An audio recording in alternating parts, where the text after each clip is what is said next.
Okay, അപ്പം നമ്മൾ കഴിഞ്ഞ ക്ലാസ്സിൽ ഡിസ്കസ് ചെയ്തിട്ടുണ്ടായിരുന്നത് ഇൻഡസ്ട്രിയൽ ലൊക്കേഷനുമായിട്ട് ബന്ധപ്പെട്ട കാര്യങ്ങളായിരുന്നു. ഓക്കെ, അപ്പം അതിൻ്റെ കണ്ടിന്യൂഷനാണ് ഇന്ന് നമ്മൾ ബാക്കി ചെയ്യാൻ പോകുന്നത്. അപ്പം ഈ കാര്യങ്ങളൊക്കെ ഇന്നലെ നമ്മൾ ഡിസ്കസ് ചെയ്തതായിരുന്നു.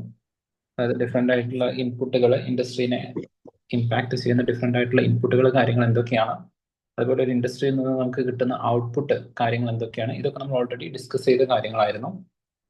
Then further sectors of the industry, ഇത് നമ്മൾ ഇന്നലെ പറഞ്ഞ കാര്യമായിരുന്നു. Primary sector, secondary sector, tertiary sector, ഇങ്ങനെ 3 സെക്ടേഴ്സ് ഉണ്ട്. അതുപോലെ തന്നെ ആ 3 സെക്ടറുമായിട്ട് ബന്ധപ്പെട്ട് വരുന്ന ഇമ്പോർട്ടൻ്റ് ആയിട്ടുള്ള എക്സാമ്പിൾസ് കാര്യങ്ങൾ അതും നമ്മൾ ഇന്നലെ ഡിസ്കസ് ചെയ്തതായിരുന്നു. ഓക്കെ, ദെൻ ഇൻഡസ്ട്രീസിനെ അതിൻ്റെ സൈസ്, റോ മെറ്റീരിയൽസ്, അതുപോലെ ഓണർഷിപ്പ്, ഇതിന്റെ ബേസിലൊക്കെ ഡിഫറെൻ്റ് ആയിട്ട് ക്ലാസിഫൈ ചെയ്യുന്നുണ്ട് എന്ന് നമ്മൾ ഇന്നലെ ഡിസ്കസ് ചെയ്തു. അതുപോലെ സൈസിന്റെ ബേസിൽ ഇൻഡസ്ട്രീസിനെ ഡിവൈഡ് ചെയ്യുന്നതും കൂടെ നമ്മൾ ഇന്നലെ ഡിസ്കസ് ചെയ്തിട്ടുണ്ടായിരുന്നു. അപ്പം അതിൽ നിങ്ങൾ നിർബന്ധമായിട്ടും നോക്കി വെക്കണം എന്ന് പറഞ്ഞിട്ടുണ്ടായിരുന്നു. കുറച്ച് ചേഞ്ചസ് കാര്യങ്ങളൊക്കെ ഉണ്ടായിരുന്നു. ഓക്കെ, അപ്പം ഈ ഒരു കാര്യങ്ങൾ നിർബന്ധമായിട്ടും നോക്കണം എന്ന് പറഞ്ഞിട്ടുള്ളതായിരുന്നു. എസ്പെഷ്യലി ആ ഒരു ചേഞ്ചസ്, ക്രൈറ്റീരിയാസ് എന്തായാലും നിങ്ങൾ നോക്കണം. Okay, good evening Vinusha. അപ്പം ഡെഫിനറ്റ്ലി ആ ചേഞ്ചസ് നിങ്ങൾ നോക്കണം, അതുപോലെ തന്നെ ക്രൈറ്റീരിയാസ് നിങ്ങൾ നോക്കണം. ഈ 2 കാര്യങ്ങളും ഒരുപോലെ നിങ്ങൾ നോക്കേണ്ടതാണ്. ഓക്കെ, രണ്ടും ഒരുപോലെ നോക്കി കഴിഞ്ഞാൽ മാത്രമേ അത് പ്രോപ്പറായിട്ട് ചെയ്യാൻ വേണ്ടിയിട്ട് സാധിക്കുള്ളൂ. ഓക്കെ, 2 രൂപത്തിലും ക്വസ്റ്റ്യൻസ് വരുന്നുണ്ട്, അതുകൊണ്ടാണ്. നൗ ഇനി അടുത്തതായിട്ട് നമുക്ക് ഡിസ്കസ് ചെയ്യേണ്ടത് ഇൻഡസ്ട്രീസിന് ഓണർഷിപ്പിന്റെ ബേസിൽ നമ്മൾ എന്ത് ചെയ്യുന്നുണ്ട്, ഡിവൈഡ് ചെയ്യുന്നുണ്ട് അല്ലെങ്കിൽ ക്ലാസിഫൈ ചെയ്യുന്നുണ്ട്. ഓക്കെ, സോ അതിൽ പ്രധാനമായിട്ടും 3 എണ്ണമായിട്ടാണ് നമ്മൾ എന്ത് ചെയ്യുന്നത്, ഇൻഡസ്ട്രീസിനെ ഡിവൈഡ് ചെയ്യുന്നത്. 3 കാറ്റഗറിയിലേക്ക് 3 ഡിവിഷൻസ് നമ്മൾ എന്ത് ചെയ്യുന്നുണ്ട്. ഈ 3 കാര്യങ്ങൾ ഒന്ന് ഓർത്ത് വെക്കണം, കാരണം ഇനി അങ്ങോട്ടേക്ക് നിങ്ങൾ ഒരുപാട് കേൾക്കാൻ സാധ്യതയുള്ളതാണിത്. ഓക്കെ, റിപ്പീറ്റ് ആയിട്ട് ചിലപ്പം ഇത് നിങ്ങൾ ഇനി കേൾക്കാൻ സാധ്യതയുണ്ട്, ഈ ഓരോ ടേംസും. അപ്പം അതിൽ ഏറ്റവും പ്രധാനപ്പെട്ടത് അല്ലെങ്കിൽ ഏറ്റവും ആദ്യം നിങ്ങൾ മനസ്സിലാക്കേണ്ട ഒരു കാര്യം എന്ന് പറയുന്നത് ഫസ്റ്റ് പ്രൈവറ്റ് സെക്ടർ ആണ്. Okay, private sector. ഇപ്പൊ പ്രൈവറ്റ് സെക്ടർ എന്ന് പറയുന്ന സമയത്ത് നിങ്ങളുടെ നാട്ടിലുള്ള, ഇപ്പൊ ലൈക്ക് വളരെ സിമ്പിൾ ആയിട്ട് പറയുകയാണെന്നുണ്ടെങ്കിൽ നിങ്ങളുടെ നാട്ടിലുള്ള ചെറിയ ചെറിയ ഹോട്ടലുകൾ, ഓക്കെ, ബേക്കറികൾ, കടകൾ, ഇതൊക്കെ പ്രൈവറ്റ് സെക്ടറിൽ വരുന്നതാണ്. ഇനി അത് കഴിഞ്ഞിട്ട് ഹയർ ലെവലിലേക്കൊക്കെ പോവുകയാണ് എന്നുണ്ടെങ്കിൽ നമ്മൾ കഴിഞ്ഞ ദിവസം ഡിസ്കസ് ചെയ്ത പോലെ ഡിഫറെൻ്റ് ആയിട്ടുള്ള തുണി ഷോപ്പുകൾ, വെഡിങ് ലൈക്ക് വെഡിങ് എന്ന് പറയാം shops, okay, like Kalyan Silks, Kalyan Kendra, പിന്നെ ഇന്നലെ പറഞ്ഞ പോലെ ലൈക്ക് ഫാമിലി, ഇതൊക്കെ ഡിഫറെൻ്റ് ആയിട്ടുള്ള പ്രൈവറ്റ് സെക്ടറിൽ വർക്ക് ചെയ്യുന്നതാണ്. ഇനി കുറച്ചുകൂടെ ഹയർ ലെവലിലേക്കൊക്കെ പോവുകയാണ് എന്നുണ്ടെങ്കിൽ, for example like Lulu mall, okay, Lulu group of companies, ഇതൊക്കെ എന്താണ്, പ്രൈവറ്റ് സെക്ടറിൽ വർക്ക് ചെയ്യുന്നതാണ്. Then Jio, okay, then like Airtel, ഇതൊക്കെ പ്രൈവറ്റ് സെക്ടറിൽ വർക്ക് ചെയ്യുന്ന ഇൻഡസ്ട്രീസ് ആണ്. അപ്പൊ ഇവിടെ നോക്കുകയാണെന്നുണ്ടെങ്കിൽ this industries are own and managed by individuals ആണ്. അതിനൊരു ഓണർ ഉണ്ടായിരിക്കും, അല്ലെങ്കിൽ എ ഗ്രൂപ്പ് ഓഫ് ഓണേഴ്സ് ഉണ്ടായിരിക്കും. എല്ലാ സമയത്തും ഒരു സിംഗിൾ ഓണർ ആയിരിക്കണം എന്നില്ല, ഒരു ഗ്രൂപ്പ് ഓഫ് ആൾക്കാരായിരിക്കാം. അപ്പം അതും സ്റ്റേറ്റും അല്ലെങ്കിൽ രാജ്യവും രണ്ടും രണ്ടാണ്. സ്റ്റേറ്റ് വേറെയാണ്, ഈ പറയുന്ന പ്രൈവറ്റ് സെക്ടർ അല്ലെങ്കിൽ ഈ ഓണേഴ്സ്, ഈ കമ്പനി, അത് വേറെയാണ്. രണ്ടാണ്. സ്റ്റേറ്റ് ഒരിക്കലും എന്ത് ചെയ്യുന്നില്ല, ഇവരുടെ പ്രൊഡക്ഷനിലോ അല്ലെങ്കിൽ മറ്റു കാര്യങ്ങളിലോ ഒന്നും ഇടപെടുന്നില്ല, എക്സെപ്റ്റ് നമ്മുടെ സ്റ്റേറ്റ് അല്ലെങ്കിൽ നമ്മുടെ രാഷ്ട്രം ഉണ്ടാക്കിയിട്ടുള്ള ചില നിയമങ്ങൾ അവർ പാലിക്കുന്നുണ്ട് എന്ന് ഉറപ്പുവരുത്തുന്നു. ഇപ്പൊ ഫോർ എക്സാമ്പിൾ ലൈക്ക് ടാക്സ് അടയ്ക്കുന്നു, ഓക്കെ, അതുപോലെ തന്നെ എൻവറോൺമെന്റൽ ക്ലിയറൻസ് സർട്ടിഫിക്കറ്റ്സ് കാര്യങ്ങളൊക്കെ അവർക്ക് കിട്ടിയിട്ടുണ്ടെന്ന് ഉറപ്പാക്കുന്നു. അതുപോലെ ലേബർ റിലേറ്റഡ് ആയിട്ടുള്ള നിയമങ്ങൾ പാലിക്കുന്നുണ്ട്. ഇപ്പൊ ഫോർ എക്സാമ്പിൾ ഒരാളെ ജോലിക്ക് വെക്കണം എന്നുണ്ടെങ്കിൽ, ഒരു ലേബറിനെ വെക്കണം എന്നുണ്ടെങ്കിൽ അയാൾക്ക് ഒരു ലേബർ ഐഡന്റിഫിക്കേഷൻ നമ്പർ, ഒരു ലേബർ ഐഡന്റിഫിക്കേഷൻ കാർഡ്, അതുപോലെ തന്നെ അയാളുടെ പേരിൽ സോഷ്യൽ സെക്യൂരിറ്റി ഇൻഷുറൻസ് കാര്യങ്ങളൊക്കെ എടുത്തിട്ടുണ്ടായിരിക്കണം, EPFO, ഓക്കെ, അതെന്ത് ചെയ്തിട്ടുണ്ടായിരിക്കണം, ഫയൽ ചെയ്തിട്ടുണ്ടായിരിക്കണം. ദെൻ ലൈക്ക് TDS വരുന്നുണ്ട്, tax deduction at the source. അപ്പൊ ഇങ്ങനെ ലീഗലി വരുന്ന കംപ്ലയൻസ് അല്ലെങ്കിൽ ലീഗൽ ആയിട്ടുള്ള കാര്യങ്ങൾ മാത്രമേ അവർ ഫോളോ ചെയ്യേണ്ടതായിട്ടുള്ളൂ. അതല്ലാതെ ഇവരുടെ ഓപ്പറേഷനിലോ അല്ലെങ്കിൽ ഇവരുടെ പ്രോഫിറ്റിലോ ഓണർഷിപ്പിലോ ഒന്നും എന്ത് ചെയ്യുന്നില്ല, സ്റ്റേറ്റ് ഗവൺമെന്റ് അല്ലെങ്കിൽ സ്റ്റേറ്റ് ഓർ ഗവൺമെന്റ് ഇടപെടുന്നില്ല. അതിനാണ് നമ്മൾ പ്രൈവറ്റ് സെക്ടർ എന്ന് പറയുന്നത്. ഇനി ആ പ്രൈവറ്റ് സെക്ടറിന്റെ കുറച്ച് കീ ഫീച്ചേഴ്സ് നിങ്ങൾ നോക്കുകയാണ് എന്നുണ്ടെങ്കിൽ ഡെഫിനറ്റ്ലി പ്രൈവറ്റ് സെക്ടർ ആണ്. അപ്പം നമ്മൾ ഓരോരുത്തരും അല്ലെങ്കിൽ പ്രൈവറ്റ് സെക്ടറിൽ, ഇപ്പോൾ like for example Yusuf Ali, അദ്ദേഹം എന്തിനാണ് ബിസിനസ് നടത്തുന്നത് എന്ന് ചോദിച്ചു കഴിഞ്ഞാൽ it is for the profit. Okay, പ്രോഫിറ്റിന് വേണ്ടിയിട്ടാണ് എന്ത് ചെയ്യുന്നത്, ബിസിനസ് നടത്തുന്നത്, പ്രോഫിറ്റ് ഡ്രിവൺ ആണ്. ദെൻ നമ്മൾ ഡിസ്കസ് ചെയ്ത പോലെ തന്നെ it is financed by the private capital അല്ലെങ്കിൽ പ്രൈവറ്റ് ഇൻഡിവിജ്വൽസ്. അതായത് ഇൻഡിവിജ്വൽ ആയിട്ടുള്ള ആളുകൾ അവരുടെ കയ്യിൽ നിന്നുള്ള പണം മുടക്കിയിട്ടാണ് എന്ത് ചെയ്യുന്നത്, അവരുടെ ബിസിനസ് റൺ ചെയ്യുന്നത്. അതിന് വേണ്ടിയിട്ട് സ്റ്റേറ്റോ അല്ലെങ്കിൽ ഗവൺമെന്റോ ഒന്നും എന്ത് ചെയ്യുന്നില്ല, സപ്പോർട്ട് കാര്യങ്ങളൊന്നും കൊടുക്കുന്നില്ല. സോ അതും ഇതിന്റെ ഒരു കീ ഫീച്ചർ ആയിട്ട് മനസ്സിലാക്കി വെക്കേണ്ടതാണ്. ദെൻ അടുത്തതാണ് decisions made by owners or board. ഞാൻ നേരത്തെ പറഞ്ഞു, ചിലപ്പം ഒരാളായിരിക്കും, ഒരു ഇൻഡിവിജ്വൽ ആയിരിക്കും അതിന്റെ ഒരു ഓണർ ആയിട്ട് വരുന്നത്. ഓക്കെ, ബട്ട് ചില സമയത്ത് ഒരു ഗ്രൂപ്പ് ഓഫ് ആൾക്കാരായിരിക്കും. ഓക്കെ, അപ്പം ചില സമയത്ത് ഇങ്ങനെ ഗ്രൂപ്പുകളായിരിക്കും വരുന്നത്. അപ്പം ആ ഒരു ഗ്രൂപ്പ് അല്ലെങ്കിൽ അതിന്റെ ഷെയർ ഹോൾഡേഴ്സ്, മേജർ ആയിട്ടുള്ള ഷെയർ ഹോൾഡേഴ്സ് വരുന്ന ആൾക്കാരുണ്ടായിരിക്കും.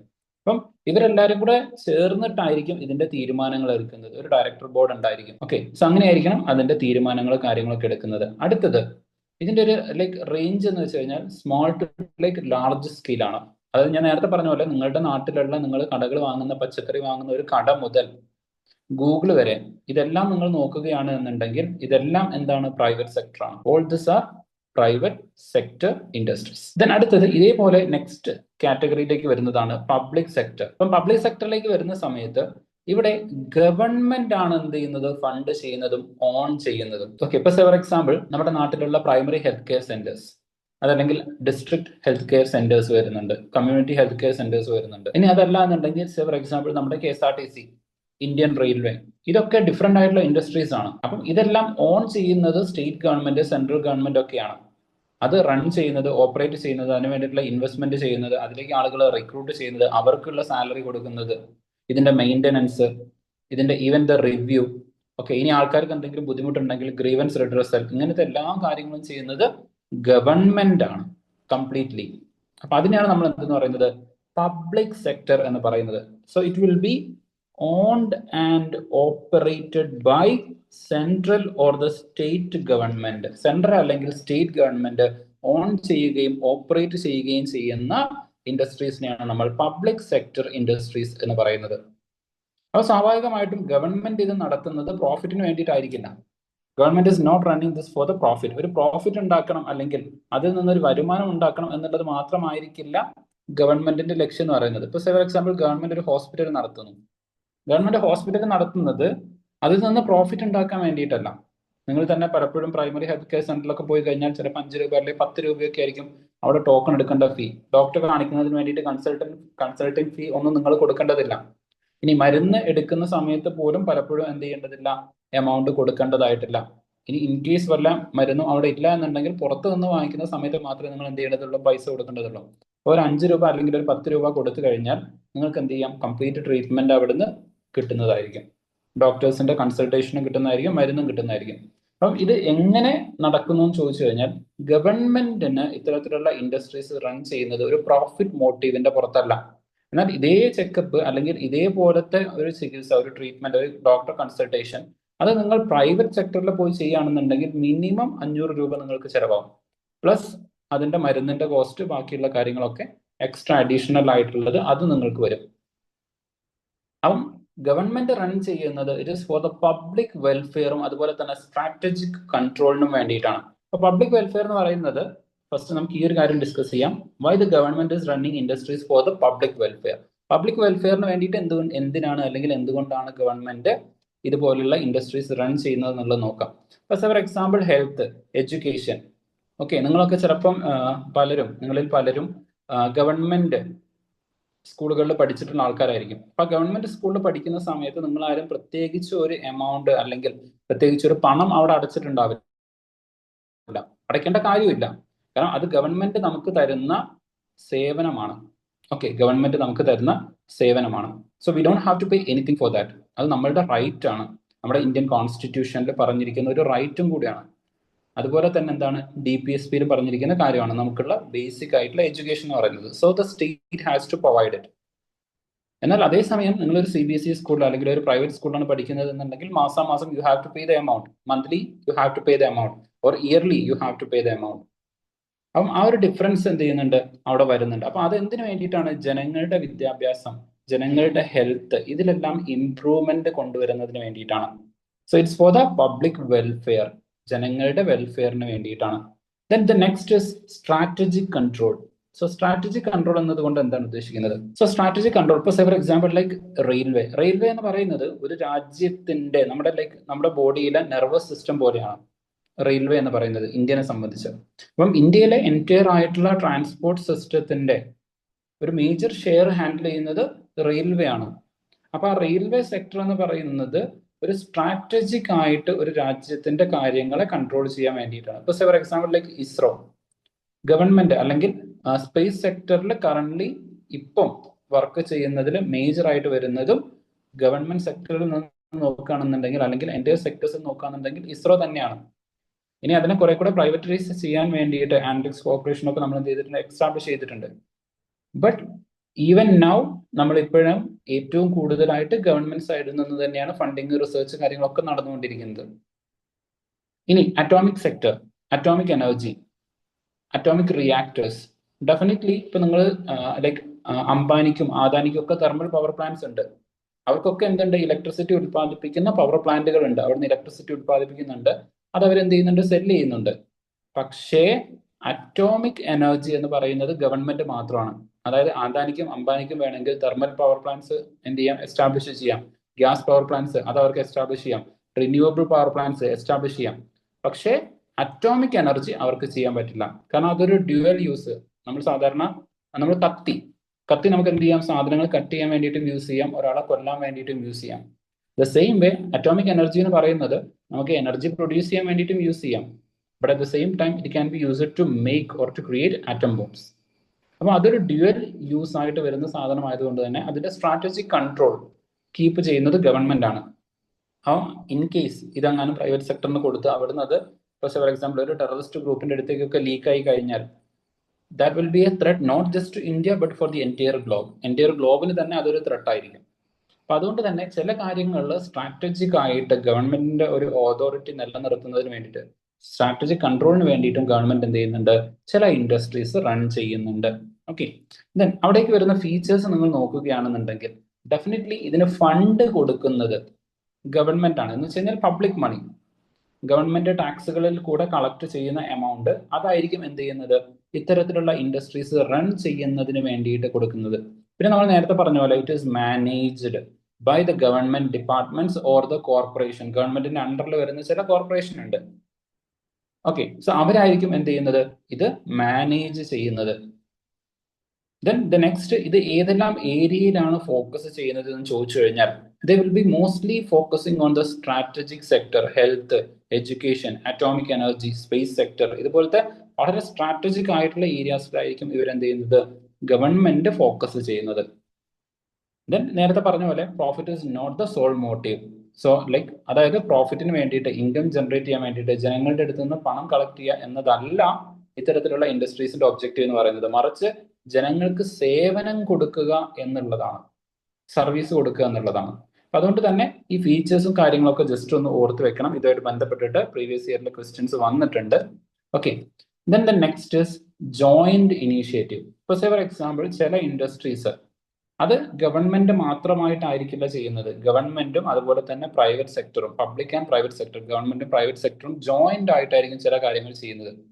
ഇപ്പൊ ഫോർ എക്സാമ്പിൾ നമ്മൾ ലീസിന് കൊടുക്കും. ഇപ്പൊ ട്രിവാൻഡ്രം എയർപോർട്ട് അത് കൺസ്ട്രക്ട് ചെയ്തതും ഓപ്പറേറ്റ് ചെയ്യുന്നതും മാനേജ് ചെയ്യുന്നതും ഒക്കെ ഗവൺമെന്റ് ആയിരുന്നു. ഓക്കെ, ഇന്ത്യൻ ഗവൺമെന്റ് ആയിരുന്നു.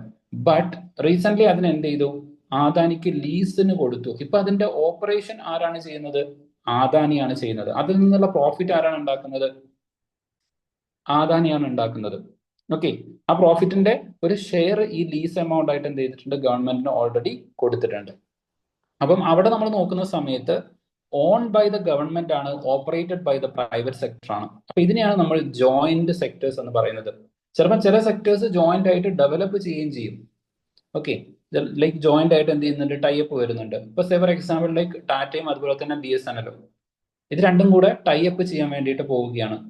അപ്പൊ അവിടെ രണ്ടുപേരും എന്ത് ചെയ്യുന്നുണ്ട്, ഓപ്പറേഷനിലും അതുപോലെ തന്നെ ഇതിന്റെ മാനേജ്മെന്റിലും ഒരേപോലെ എന്ത് ചെയ്യുന്നുണ്ട്, ഇൻവോൾവ് ആകുന്നുണ്ട്.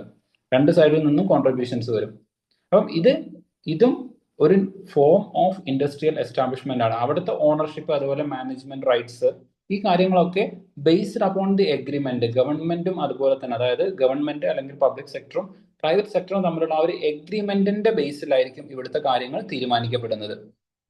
ഓക്കെ, അപ്പം ഈ ഒരു പാരഗ്രാഫിൽ പറയുന്ന പോലെ ആസ് സച്ച് അവിടെ ചിലപ്പം ഗവൺമെന്റിന്റെ ഷെയർ എന്ന് പറയുന്നത് മെജോറിറ്റി ആയിരിക്കാം, ചിലപ്പം മൈനോറിറ്റി ആയിരിക്കാം. അതായത് മെജോറിറ്റി എന്ന് പറയുന്ന സമയത്ത് at least 50% plus share, okay, 50% plus share ഗവൺമെന്റിന് ഉണ്ടെങ്കിൽ ഗവൺമെന്റിന് നമുക്ക് മെജോറിറ്റി ഷെയർ ഹോൾഡർ എന്ന് പറയാം. എന്നാൽ ഇത്തരത്തിൽ 50+ ഇല്ല എന്ന് വിചാരിക്കുക, ലെസ് ദാൻ 50% പ്ലസ് ആണ് എന്നുണ്ടെങ്കിൽ അതിന് നമുക്ക് പറയാൻ പറ്റുന്നത് മൈനോറിറ്റി ആണ് എന്നുള്ളതാണ്.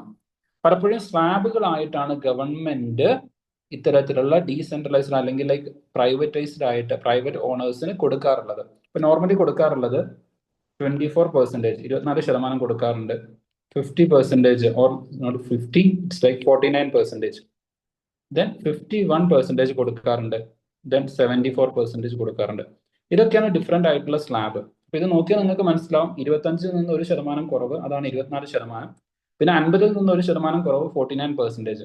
അപ്പം ഈ രണ്ട് കാര്യത്തിലും മെജോറിറ്റി ഷെയർ ഗവൺമെന്റിന്റെ അടുത്താണ്. കാരണം 24%ആണ് പ്രൈവറ്റ് സെക്ടറിന് കൊടുത്തത്, 49% പ്രൈവറ്റ് സെക്ടറിന് കൊടുത്തത്.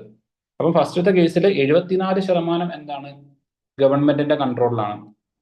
സെക്കൻഡ് കേസിൽ 51% ഗവൺമെന്റിന്റെ കൺട്രോളിലാണ്. So government is the majority stake holder here or the share holder here.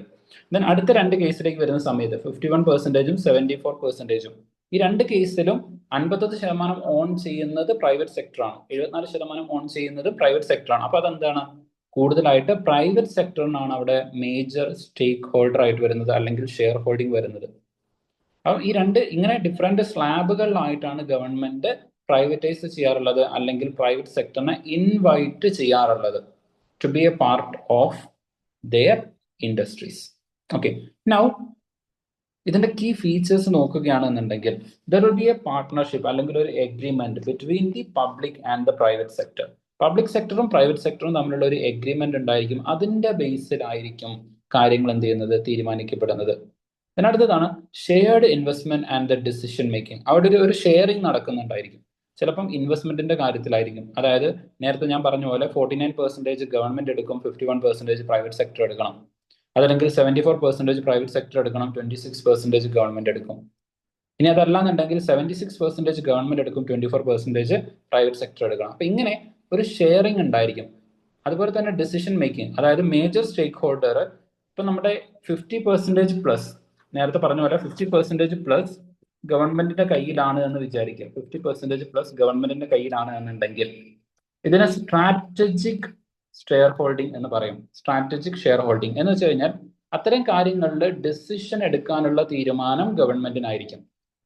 Then minority share holder 50%-ന് താഴെയാണ് എന്നുണ്ടെങ്കിൽ അവിടെ കാര്യങ്ങൾ തീരുമാനിക്കുന്നത് പ്രധാനമായിട്ടും പ്രൈവറ്റ് സെക്ടർ ആയിരിക്കും.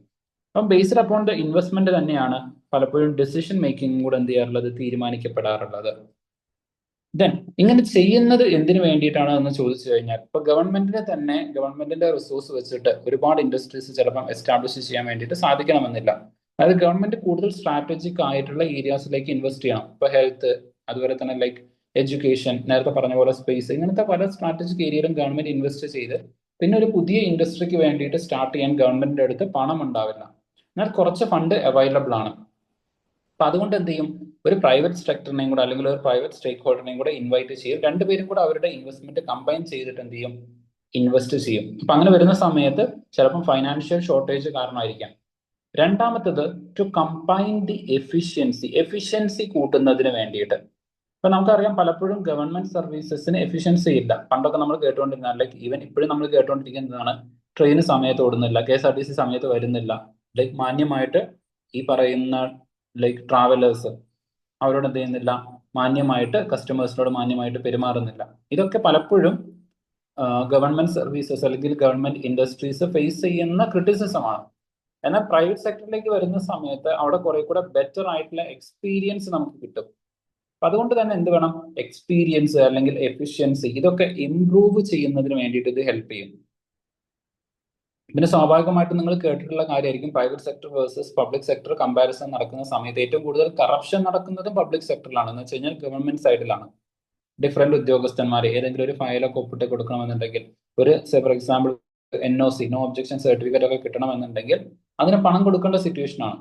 അപ്പൊ ഇത്തരത്തിലുള്ള കറപ്ഷൻ ഒക്കെ മാറിക്കഴിഞ്ഞാൽ മാത്രമേ ഒരു സിസ്റ്റം എഫിഷ്യന്റ് ആയിട്ട് വർക്ക് ചെയ്യുള്ളൂ. So in order to combine the efficiency of the private sector, അല്ലെങ്കിൽ in order to bring that private sector efficiency, അതിന് വേണ്ടിയിട്ടും ചിലപ്പം ഗവൺമെന്റ് ഇത്തരത്തിലുള്ള കാര്യങ്ങൾ ചെയ്യാറുണ്ട്. ദെൻ അടുത്തത് ചില ഏരിയാസ് അത് കംപ്ലീറ്റ് ആയിട്ട് പ്രൈവറ്റ് സെക്ടറിന് കൊടുക്കാൻ പറ്റില്ല. അപ്പോൾ സെർട്ടൈൻ കൺട്രോൾ ഗവൺമെന്റിന് വേണം. ഈ പറഞ്ഞ എല്ലാം കിട്ടണം, ബട്ട് ഇത് കംപ്ലീറ്റ്ലി എന്ത് ചെയ്യാൻ വേണ്ടിയിട്ട് പാടില്ല, ഒരു പ്രോഫിറ്റ് ഇന്റൻസീവ് ആയിട്ട് മാത്രം ഈ കാര്യം പോകാൻ പാടില്ല. ടു സം എക്സ്റ്റെന്റ് അത് വെൽഫെയർ ആയിട്ട് നിലനിൽക്കണം. അപ്പൊ അതുകൊണ്ട് എന്ത് ചെയ്യാറുണ്ട്, ഗവൺമെന്റ് ചില ഏരിയാസിൽ ഗവൺമെന്റിനെ കൂട്ടിയിട്ട് അല്ലെങ്കിൽ ഗവൺമെന്റിന്റെ കൂടെ മാത്രമേ ഇൻവെസ്റ്റ്മെന്റ് നടത്താൻ വേണ്ടിയിട്ട് പറ്റൂ എന്നുള്ള നിബന്ധന വെക്കാറുണ്ട്. അപ്പൊ ഇതൊക്കെ കുറച്ചുകൂടെ എക്കണോമി പഠിക്കുന്ന സമയത്ത് ഡീറ്റെയിൽ ആയിട്ട് നിങ്ങൾ പഠിക്കും. അതിനെ നമ്മൾ ലൈക്ക് എത്രത്തോളം ഓപ്പൺ ആക്കി വെച്ചിട്ടുണ്ട് എന്നതിന്റെ അടിസ്ഥാനത്തിൽ നമ്മൾ അതിനെ ഡിഫറെന്റ് ആയിട്ട് ഡിവൈഡ് ചെയ്യാറുണ്ട്. ഓക്കെ, സോ ദാറ്റ് ഡിവിഷൻ ഇപ്പൊ നമ്മൾ കുറച്ചു മുമ്പ് കണ്ടിട്ടുണ്ടായിരുന്നല്ലോ, MSME സെക്ടറിനെ ഡിവൈഡ് ചെയ്തത്. അതുപോലെ എത്രത്തോളം ഇൻവെസ്റ്റ്മെന്റ് അല്ലെങ്കിൽ എത്രത്തോളം ഓപ്പൺ ആക്കിയിട്ടുണ്ട് ഓരോ സെക്ടേഴ്സിനെ എന്നുള്ളത് നിങ്ങൾ പഠിക്കും. ഓക്കെ, ലൈക്ക് സ്ട്രാറ്റജിക് ആയിട്ടുള്ള ഡിസ്ഇൻവെസ്റ്റ്മെന്റ്സ് വരുന്നുണ്ട്, ഓക്കെ, നോർമൽ ഡിസ്ഇൻവെസ്റ്റ്മെന്റ് വരുന്നുണ്ട്, പ്രൈവറ്റൈസേഷൻ വരുന്നുണ്ട്. അപ്പൊ ഇങ്ങനത്തെ കുറച്ച് ടേംസ് ഒക്കെ ഉണ്ട്. ഇതൊക്കെ നിങ്ങൾ കുറച്ചുകൂടെ കഴിയുന്ന സമയത്ത് ഡീറ്റെയിൽ ആയിട്ട് പഠിക്കും. ഇപ്പം ജസ്റ്റ് ഫൗണ്ടേഷൻ ആയിട്ടുള്ള ഫണ്ടമെന്റൽ ആയിട്ടുള്ള കാര്യങ്ങൾ മാത്രം ഒന്ന് ഓർത്ത് വെക്കാം. അപ്പൊ ഇതിൽ നിങ്ങൾ നോക്കേണ്ടത്, പ്രധാനമായിട്ട് നോക്കേണ്ട കാര്യങ്ങൾ എന്ന് പറയുന്നത് ഒന്ന് കീ ഫീച്ചേഴ്സ് ആണ്. ഓക്കെ, കീ ഫീച്ചേഴ്സ് നിങ്ങൾ ഇതിന്റെ ഓരോന്നിൻ്റെതും നോക്കി വെക്കണം. പ്രൈവറ്റ് സെക്ടറിന്റെ ആയാലും പബ്ലിക് സെക്ടറിന്റെ ആയാലും കീ ഫീച്ചേഴ്സ് എന്തൊക്കെയാണ് വരുന്നത് എന്നുള്ളത് നോട്ട് ചെയ്ത് വെക്കണം. Okay, now let's move on to the next. ഇത് നമ്മൾ ഓൾറെഡി ഡിസ്കസ് ചെയ്ത ഒരു കാര്യമായിരുന്നു. ഇൻഡസ്ട്രീസിന്റെ കേസിൽ ഓൾറെഡി നമ്മൾ ഡിസ്കസ് ചെയ്തിട്ടുണ്ടായിരുന്ന ഒരു കാര്യമായിരുന്നു. അതായത് ഒരു ഇൻഡസ്ട്രി എന്ന് പറയുന്നത് ഒരു ഇൻപുട്ട് കൊടുക്കുന്നുണ്ട്, അതിനെന്ത് ചെയ്യുന്നുണ്ട്, ഒരു പ്രൊഡക്റ്റ് ആയിട്ട് ഒരു ഔട്ട്പുട്ട് ആയിട്ട് കൺവേർട്ട് ചെയ്യുന്നതാണ് ഒരു ഇൻഡസ്ട്രി അല്ലെങ്കിൽ ഒരു ഫാക്ടറി എന്ന് പറയുന്നത്. Okay, so as you can, ഇവിടെ ഒരു ഫാക്ടറി ഉണ്ട്. ആ ഫാക്ടറിയിൽ ഒരു പ്രോസസ്സ് നടക്കുന്നുണ്ടായിരിക്കും. ആ പ്രോസസ്സിന് വേണ്ടിയിട്ട് ഡിഫറെന്റ് ആയിട്ടുള്ള ഇൻപുട്ടുകൾ എടുക്കും. ഓക്കെ, ഡിഫറെന്റ് ആയിട്ടുള്ള ഇൻപുട്സ് എടുക്കുന്നതായിരിക്കും. ഈ ഇൻപുട്ടിനെ ത്രൂ ദിസ് പ്രോസസ്, ഈ പ്രോസസ്സിലൂടെ കടന്നു പോകുന്ന സമയത്ത് it will be converted into an output. ഒരു ഔട്ട്പുട്ട് ആയിട്ട് അത് എന്ത് ചെയ്യുന്നതായിരിക്കും, കൺവേർട്ട് ചെയ്യുന്നതായിരിക്കും. So this is what is happening in the industries. ഇൻഡസ്ട്രീസിൽ നടക്കുന്നത് ഇതാണ്.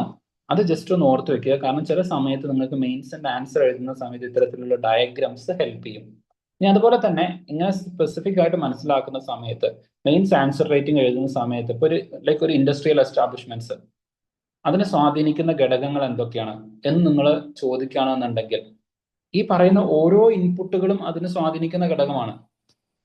ഓക്കെ, അതായത് ഇപ്പൊ ഞാൻ നിങ്ങളുടെ അടുത്ത് വളരെ സിമ്പിൾ ആയിട്ട് ഞാൻ നിങ്ങളുടെ അടുത്ത് ചോദിക്കുകയാണ്, നിങ്ങൾക്ക് കയറ്, നമ്മുടെ നാട്ടിലൊക്കെ കാണുന്ന കയറുണ്ടല്ലോ, അപ്പൊ ഈ കയറിന്റെ ബിസിനസ് നിങ്ങൾ തുടങ്ങണം. ഞാൻ നിങ്ങൾക്ക് 4 ലൊക്കേഷൻസ് തരാം. ഈ 4 ലൊക്കേഷൻസിൽ എവിടെയായിരിക്കും നിങ്ങൾ തുടങ്ങുക എന്നുള്ളതാണ് പറയേണ്ടത്.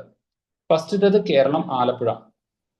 രണ്ടാമത്തേത് ബോംബെ, മഹാരാഷ്ട്ര.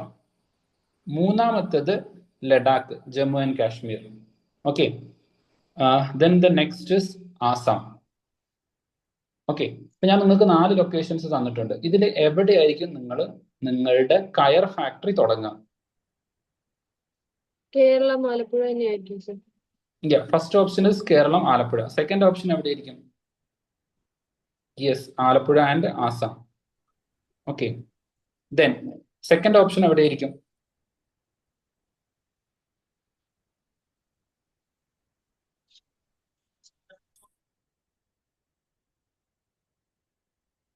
പോട്ടെ, ലാസ്റ്റ് ഓപ്ഷൻ എവിടെയായിരിക്കും നിങ്ങൾ തുടങ്ങാൻ ഒട്ടും സാധ്യതയില്ലാത്തത്? നിങ്ങൾ എന്തായാലും അവിടെ തുടങ്ങില്ല എന്ന് പറയുന്ന ഒരു ഏരിയ എവിടെയായിരിക്കും?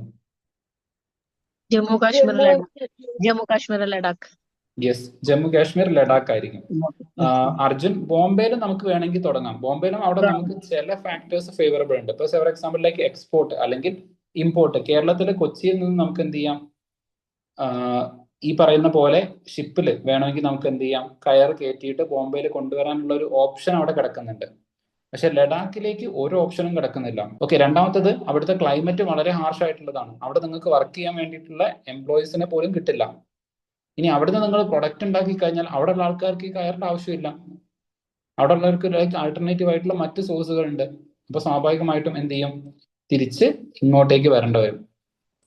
ഓക്കെ, അപ്പൊ നമ്മൾ ഒരിക്കലും സ്റ്റാർട്ട് ചെയ്യാൻ സാധ്യതയില്ലാത്തൊരു കാര്യം എന്ന് പറയുന്നത് ലഡാക്കിൽ പോയിട്ട് കയർ ഫാക്ടറി തുടങ്ങുക എന്നുള്ളതാണ്. ഓക്കെ, ഇനി ദ സെയിം വേ, ഓക്കെ, നിങ്ങൾക്ക് കൺസെപ്റ്റുവൽ ക്ലാരിറ്റി ഉണ്ടെന്ന് അറിയാൻ വേണ്ടി ഒരു പ്രാവശ്യം കൂടി ഞാൻ ചോദിക്കുകയാണ്. ലൈക്ക് പണ്ട് നമ്മൾ സാധാരണ ഒരു കോമഡി പറയാറുണ്ടല്ലോ, അതായത് കേരളത്തിൽ നിന്ന് ഒരാൾ പറയും ലൈക്ക് പഞ്ചാബിലേക്ക് പോയി, പഞ്ചാബിൽ ആരും ലൈക്ക് നല്ല താടിയും മുടിയുള്ള ആൾക്കാരാണ്, അപ്പം ബാർബറായിട്ട് പഞ്ചാബിലേക്ക് പോയി എന്നുള്ളൊരു കോമഡി പറയാറുണ്ട്. അവിടെ എത്തിയാൽ ലൈക്ക് ഇവരുടെ എല്ലാവരെയും മുടി വെട്ടാൻ കിട്ടുന്നുള്ളത്. പിന്നെ അവിടെ എത്തുന്ന സമയത്താണ് മനസ്സിലായത് അവരെന്ത് ചെയ്യാറില്ല, മുടിയും താടിയും വെട്ടാറില്ല. അത് അവരുടെ ഒരു പ്രസ്റ്റീജ് ആയിട്ട് അവർ കൊണ്ട് നടക്കുന്നതാണ് അവസാനം തിരിച്ചു വന്നുള്ളത്. അപ്പൊ നമ്മൾ ഒരു ഇൻഡസ്ട്രി അല്ലെങ്കിൽ നമ്മുടെ ഒരു ബിസിനസ് തുടങ്ങുന്ന സമയത്ത് അവിടുത്തെ ലൊക്കേഷൻ ഫാക്ടേഴ്സ് ഒരുപാട് നമ്മൾ കൺസിഡർ ചെയ്യണം. ഇപ്പൊ ഫോർ എക്സാമ്പിൾ നിങ്ങൾക്ക് ഒരു കമ്പിളിപ്പുതപ്പ്, ഓക്കെ, ഒരു കമ്പിളിപ്പുതപ്പ് നിങ്ങൾക്ക് സ്റ്റാർട്ട് ചെയ്യണം. സോ ഇത് നിങ്ങൾ എവിടെയായിരിക്കും സ്റ്റാർട്ട് ചെയ്യുന്നത്? ഞാൻ എഗെയിൻ നിങ്ങൾക്ക് 4 ലൊക്കേഷൻസ് തരാം. സോ ഒന്നാമത്തെ ലൊക്കേഷൻ എന്ന് പറയുന്നത് ലഡാക്ക്, ജമ്മു കാശ്മീർ. രണ്ടാമത്തത് ഡൽഹി. മൂന്നാമത്തത് Rajasthan, Thar desert region. Then next Kerala. Okay, so ഇതിൽ എവിടെയായിരിക്കും നിങ്ങൾ നിങ്ങളുടെ ഇൻഡസ്ട്രി എസ്റ്റാബ്ലിഷ് ചെയ്യാം? Jammu Kashmir Ladakh Ladakh Ladakh. As Ashwathi and Hasna said, Ladakh ആയിരിക്കും നിങ്ങൾ first. Yes, okay, Ladakh and Delhi, ഇത് രണ്ടുമായിരിക്കും നിങ്ങളുടെ ഒരു first priority. First priority Ladakh ആയിരിക്കും, കാരണം അവിടെ ത്രൂ ഔട്ട് തണുപ്പായതുകൊണ്ട് ഏത് സീസണിലും നിങ്ങൾക്ക് ഇത് സെൽ ആവാനുള്ള സാധ്യതയുണ്ട്. രണ്ടാമത്തത് എവിടെയായിരിക്കും? ലഡാക്ക് കഴിഞ്ഞാൽ പിന്നെ എവിടെയായിരിക്കും? രാജസ്ഥാൻ ഡൽഹി ആയിരിക്കും ഡെഫിനറ്റ്ലി. ഓക്കെ, സോ പിന്നെ വരുന്ന ഓപ്ഷൻ എന്ന് പറയുന്നത് ഡൽഹി ആയിരിക്കും. ദെൻ തേർഡ് ഓപ്ഷൻ എവിടെയാണ്? എന്തായാലും രാജസ്ഥാൻ ഓപ്ഷനിൽ ഉണ്ടാവാൻ സാധ്യതയില്ല. ഇല്ല. പിന്നെ വരുന്നത് കേരളം, രാജസ്ഥാൻ. ഇത് രണ്ടുമാണ് ഇനിയുള്ള 2 ഓപ്ഷൻസ് വരുന്നത്, രാജസ്ഥാൻ ആൻഡ് കേരളം. ഇതിൽ എവിടെയായിരിക്കും? കേരള. യെസ്, ഓക്കെ, കേരളം ആയിരിക്കും. കാരണം എന്ന് പറയുന്നത് രാജസ്ഥാനിൽ നമ്മൾ കമ്പിളിപ്പുതപ്പ് കൊണ്ടുപോകേണ്ട കാര്യമില്ല. കാരണം തണുത്ത പ്രദേശത്താണ് നമുക്ക് കമ്പിളിപ്പുതപ്പിന്റെ ആവശ്യമുള്ളത്. ചൂടുള്ള പ്രദേശത്തേക്ക് അത് കൊണ്ടു ചെന്ന് കഴിഞ്ഞാൽ അവരത് വേണ്ടെന്നേ പറയുള്ളൂ. Okay, yes, okay, Rajasthan cold in winters, that is there. Okay, so definitely ഈ പറയുന്ന ക്ലൈമാറ്റിക് കണ്ടീഷൻസും കൂടെ നമ്മൾ കൺസിഡർ ചെയ്തുകൊണ്ടായിരിക്കണം. Yes, even 0 degree, like even ഈ പറയുന്ന പോലെ സമ്മർ ആവണമെന്നില്ല, സോറി വിന്റേഴ്സ് ആവണമെന്നില്ല. ഈവൻ ദ നൈറ്റ് ടൈംസിൽ ഡെസേർട്ട് ഏരിയാസ് എന്ത് ചെയ്യാറുണ്ട്? നോർമലി കോൾഡ് ആവാറുണ്ട്. Okay, so that's a good observation. So then Rajasthan, then finally like Kerala. Okay, so ഇങ്ങനെ നോക്കുന്ന സമയത്ത് നമുക്ക് ഒരുപാട് ഫാക്ടേഴ്സ് കൺസിഡർ ചെയ്തിട്ടായിരിക്കും നമ്മളൊരു ഇൻഡസ്ട്രിയൽ എസ്റ്റാബ്ലിഷ്മെന്റ്സ് നമ്മൾ എന്ത് ചെയ്യാറുള്ളത്. Okay, so that is A very important thing. അപ്പൊ റോ മെറ്റീരിയൽസ് സോഴ്സ് ചെയ്യുന്നത്, ലേബേഴ്സിന്റെ അവൈലബിലിറ്റി, ക്യാപിറ്റൽ, ലൈക്ക് ഒരു വേറെ സെയിം വേ ഒരു അനദർ ഇൻഡസ്ട്രിയൽ എസ്റ്റാബ്ലിഷ്മെന്റ് കൂടെ ചോദിക്കാം. പക്ഷേ ഫോർ എക്സാമ്പിൾ നിങ്ങൾക്ക് ഒരു സോഫ്റ്റ്വെയർ ഇൻഡസ്ട്രി എസ്റ്റാബ്ലിഷ് ചെയ്യണം. ഓക്കെ, ഒരു സോഫ്റ്റ്വെയർ ബിൽഡിംഗ് ഇൻഡസ്ട്രി ആണ്. ഇത് നിങ്ങൾ എവിടെയായിരിക്കും എസ്റ്റാബ്ലിഷ് ചെയ്യുന്നത്? I am going to give you the options. Okay, so the first option എന്ന് പറയുന്നത് ബീഹാർ. ഓക്കെ, ഫസ്റ്റ് ഓപ്ഷൻ എന്ന് പറയുന്നത് ബീഹാറിലെ ഒരു റൂറൽ ഏരിയ. ഓക്കെ, പാട്ന പോലുള്ള ഒരു മേജർ സിറ്റി അല്ല, ബീഹാറിലെ ഒരു rural area. Then Chhattisgarh, Jharkhand, അവിടുത്തെ mineral belt industrial region. Okay, then comes like Bangalore, then comes like Noida. Okay, Noida and Uttar Pradesh. ഇതിൽ ഏതായിരിക്കും നിങ്ങൾ എടുക്കുന്നത്? ഫസ്റ്റ് ഓപ്ഷൻ എവിടെയായിരിക്കും? ബാംഗ്ലൂർ. ഡെഫിനറ്റ്ലി ബാംഗ്ലൂർ ആയിരിക്കും. കാരണം എന്താണ് ബാംഗ്ലൂർ ചൂസ് ചെയ്യാൻ കാരണം എന്താ? മീൻസ് അവിടെ ഓൾറെഡി യെസ്, ഇൻഡസ്ട്രീസ് എല്ലാം ഓൾറെഡി അവിടെയാണല്ലേ സർ കൂടുതലായിട്ടുള്ള എസ്റ്റാബ്ലിഷ് ചെയ്യുന്നത്. മീൻസ് ഓൾറെഡി അവിടെ ഇൻഡസ്ട്രീസ് എസ്റ്റാബ്ലിഷ്ഡ് ആയിട്ടുണ്ട്. ഇതിനെയാണ് നമ്മൾ എക്കോ സിസ്റ്റം എന്ന് പറയുന്നത്. So there is an industrial eco system existing there. അതുകൊണ്ട് പല ആളുകളും എന്ത് ചെയ്യുന്നുണ്ട്? അവിടെ ചൂസ് ചെയ്യുന്നുണ്ട്. Then what is the next? വേറെ മീൻസ് ഈ പറഞ്ഞ പോലെ ലേബേഴ്സ് എന്നല്ല എസ്റ്റാബ്ലിഷ് ചെയ്യാൻ വേണ്ടിയിട്ട് ആൾക്കാർ മീൻസ് ഇൻവെസ്റ്റ്മെന്റ്, ഇനീഷ്യൽ ഇൻവെസ്റ്റ്മെന്റും കാര്യങ്ങളെല്ലാം ചെയ്യാൻ വേണ്ടി പറ്റൂലോ? രണ്ട് ഫാക്ടേഴ്സും വാലിഡ് ആണ്. ഒന്ന് ലേബേഴ്സ്, കാരണം അവിടെ നമ്മുടെ ഇന്ത്യയുടെ സിലിക്കൺ വാലി എന്നറിയപ്പെടുന്ന ഒരു പ്രദേശം കൂടിയാണ് ബാംഗ്ലൂർ എന്ന് പറയുന്നത്. സ്വാഭാവികമായിട്ടും അവിടുന്ന് നമുക്ക് പെട്ടെന്ന് എന്ത് കിട്ടും? നമുക്ക് ആവശ്യമുള്ള സ്കിൽഡ് ആയിട്ടുള്ള ലേബേഴ്സിനെ കിട്ടും. രണ്ടാമത്തത് ആ പ്രദേശം ഏറ്റവും കൂടുതലായിട്ട് ഇപ്പൊ ലൈക്ക് എനിക്ക് ഈ പറയുന്ന ഇൻഡസ്ട്രീസിൽ അല്ലെങ്കിൽ എനിക്ക് സർവീസ് സെക്ടറിൽ എനിക്ക് എന്ത് ചെയ്യണം, അല്ലെങ്കിൽ സോഫ്റ്റ്വെയർ സെക്ടറിൽ എനിക്ക് ഇൻവെസ്റ്റ് ചെയ്യണം. എൻ്റെ അടുത്ത് പൈസ ഉണ്ട്, എൻ്റെ അടുത്ത് ഒരു 10 കോടി രൂപ ഉണ്ട്, ഇത് എനിക്ക് ഇൻവെസ്റ്റ് ചെയ്യണം. അപ്പൊ സ്വാഭാവികമായിട്ടും ഇത് ഇൻവെസ്റ്റ് ചെയ്യാൻ സാധ്യതയുള്ള ഏരിയയിലായിരിക്കും ഞാൻ പോയിട്ട് അവിടെ ഏതാണ് പുതിയ ബിസിനസ് അല്ലെങ്കിൽ പുതിയ ഒരു കമ്പനി അവിടെ ഏതാണ് വരുന്നത് എന്നുള്ളത് നോക്കിയിട്ട് ഞാൻ അവിടെ ആയിരിക്കും ഇത് ഇൻവെസ്റ്റ് ചെയ്യുന്നത്. സോ ഡെഫിനറ്റ്ലി ഇൻവെസ്റ്റേഴ്സിനെ കിട്ടുന്നതിന് വേണ്ടിയിട്ടും നമുക്ക് ഏറ്റവും നല്ല ചോയ്സ് എന്ന് പറയുന്നത് എന്താണ്? ബാംഗ്ലൂർ തന്നെയാണ്. ഓക്കെ, സോ നിങ്ങൾക്ക് ആ ഒരു കൺസെപ്റ്റ് കിട്ടിയിട്ടുണ്ട് നമ്മളൊരു ഇൻഡസ്ട്രി എങ്ങനെ എവിടെ ആയിരിക്കണം എസ്റ്റാബ്ലിഷ് ചെയ്യേണ്ടത് എന്നുള്ളത്. അപ്പൊ ഞാൻ മൂന്ന് ഡിഫറെന്റ് കാറ്റഗറി എന്നാണ് എടുത്തിട്ടുള്ളത്. ഇപ്പൊ ഫസ്റ്റ് പറഞ്ഞ കയറിന്റെ കേസിൽ നിങ്ങൾ ഫോക്കസ് ചെയ്തത് റോ മെറ്റീരിയൽ ആണ്, കയർ അവിടെ നിന്ന് കിട്ടുന്നുള്ളത്. രണ്ടാമത് നിങ്ങൾ ഫോക്കസ് ചെയ്തത് ഇതെവിടെ സെല്ല് ചെയ്യാൻ പറ്റുന്നുള്ളതാണ്, ഇതിന് മാർക്കറ്റ് ആക്സസ് ഉണ്ടോ എന്നുള്ളതാണ്. കമ്പിളിപ്പുതപ്പ് നിങ്ങൾക്ക് എവിടെ വേണേലും ഉണ്ടാക്കാം, പക്ഷെ ഉണ്ടാക്കിയിട്ട് കാര്യമില്ല, ഇത് നിങ്ങൾക്ക് സെല്ല് ചെയ്യണം. അപ്പൊ നിങ്ങൾക്ക് സെല്ല് ചെയ്യാൻ പറ്റുന്ന മാർക്കറ്റ് എവിടെ ഉണ്ട് നോക്കിയിട്ടാണ് നിങ്ങൾ എന്ത് ചെയ്തത്. ലൈക്ക് നിങ്ങൾ അങ്ങനെ ചിന്തിച്ചിട്ടുണ്ടോ എന്നുള്ളത് എനിക്കറിയില്ല, പക്ഷെ നിങ്ങളുടെ ഓപ്ഷൻസ് വന്നത് നിങ്ങൾ മാർക്കറ്റ് ആക്സസ് എവിടെയാണ് എന്ന് ചിന്തിച്ചതിന്റെ അടിസ്ഥാനത്തിലാണ്.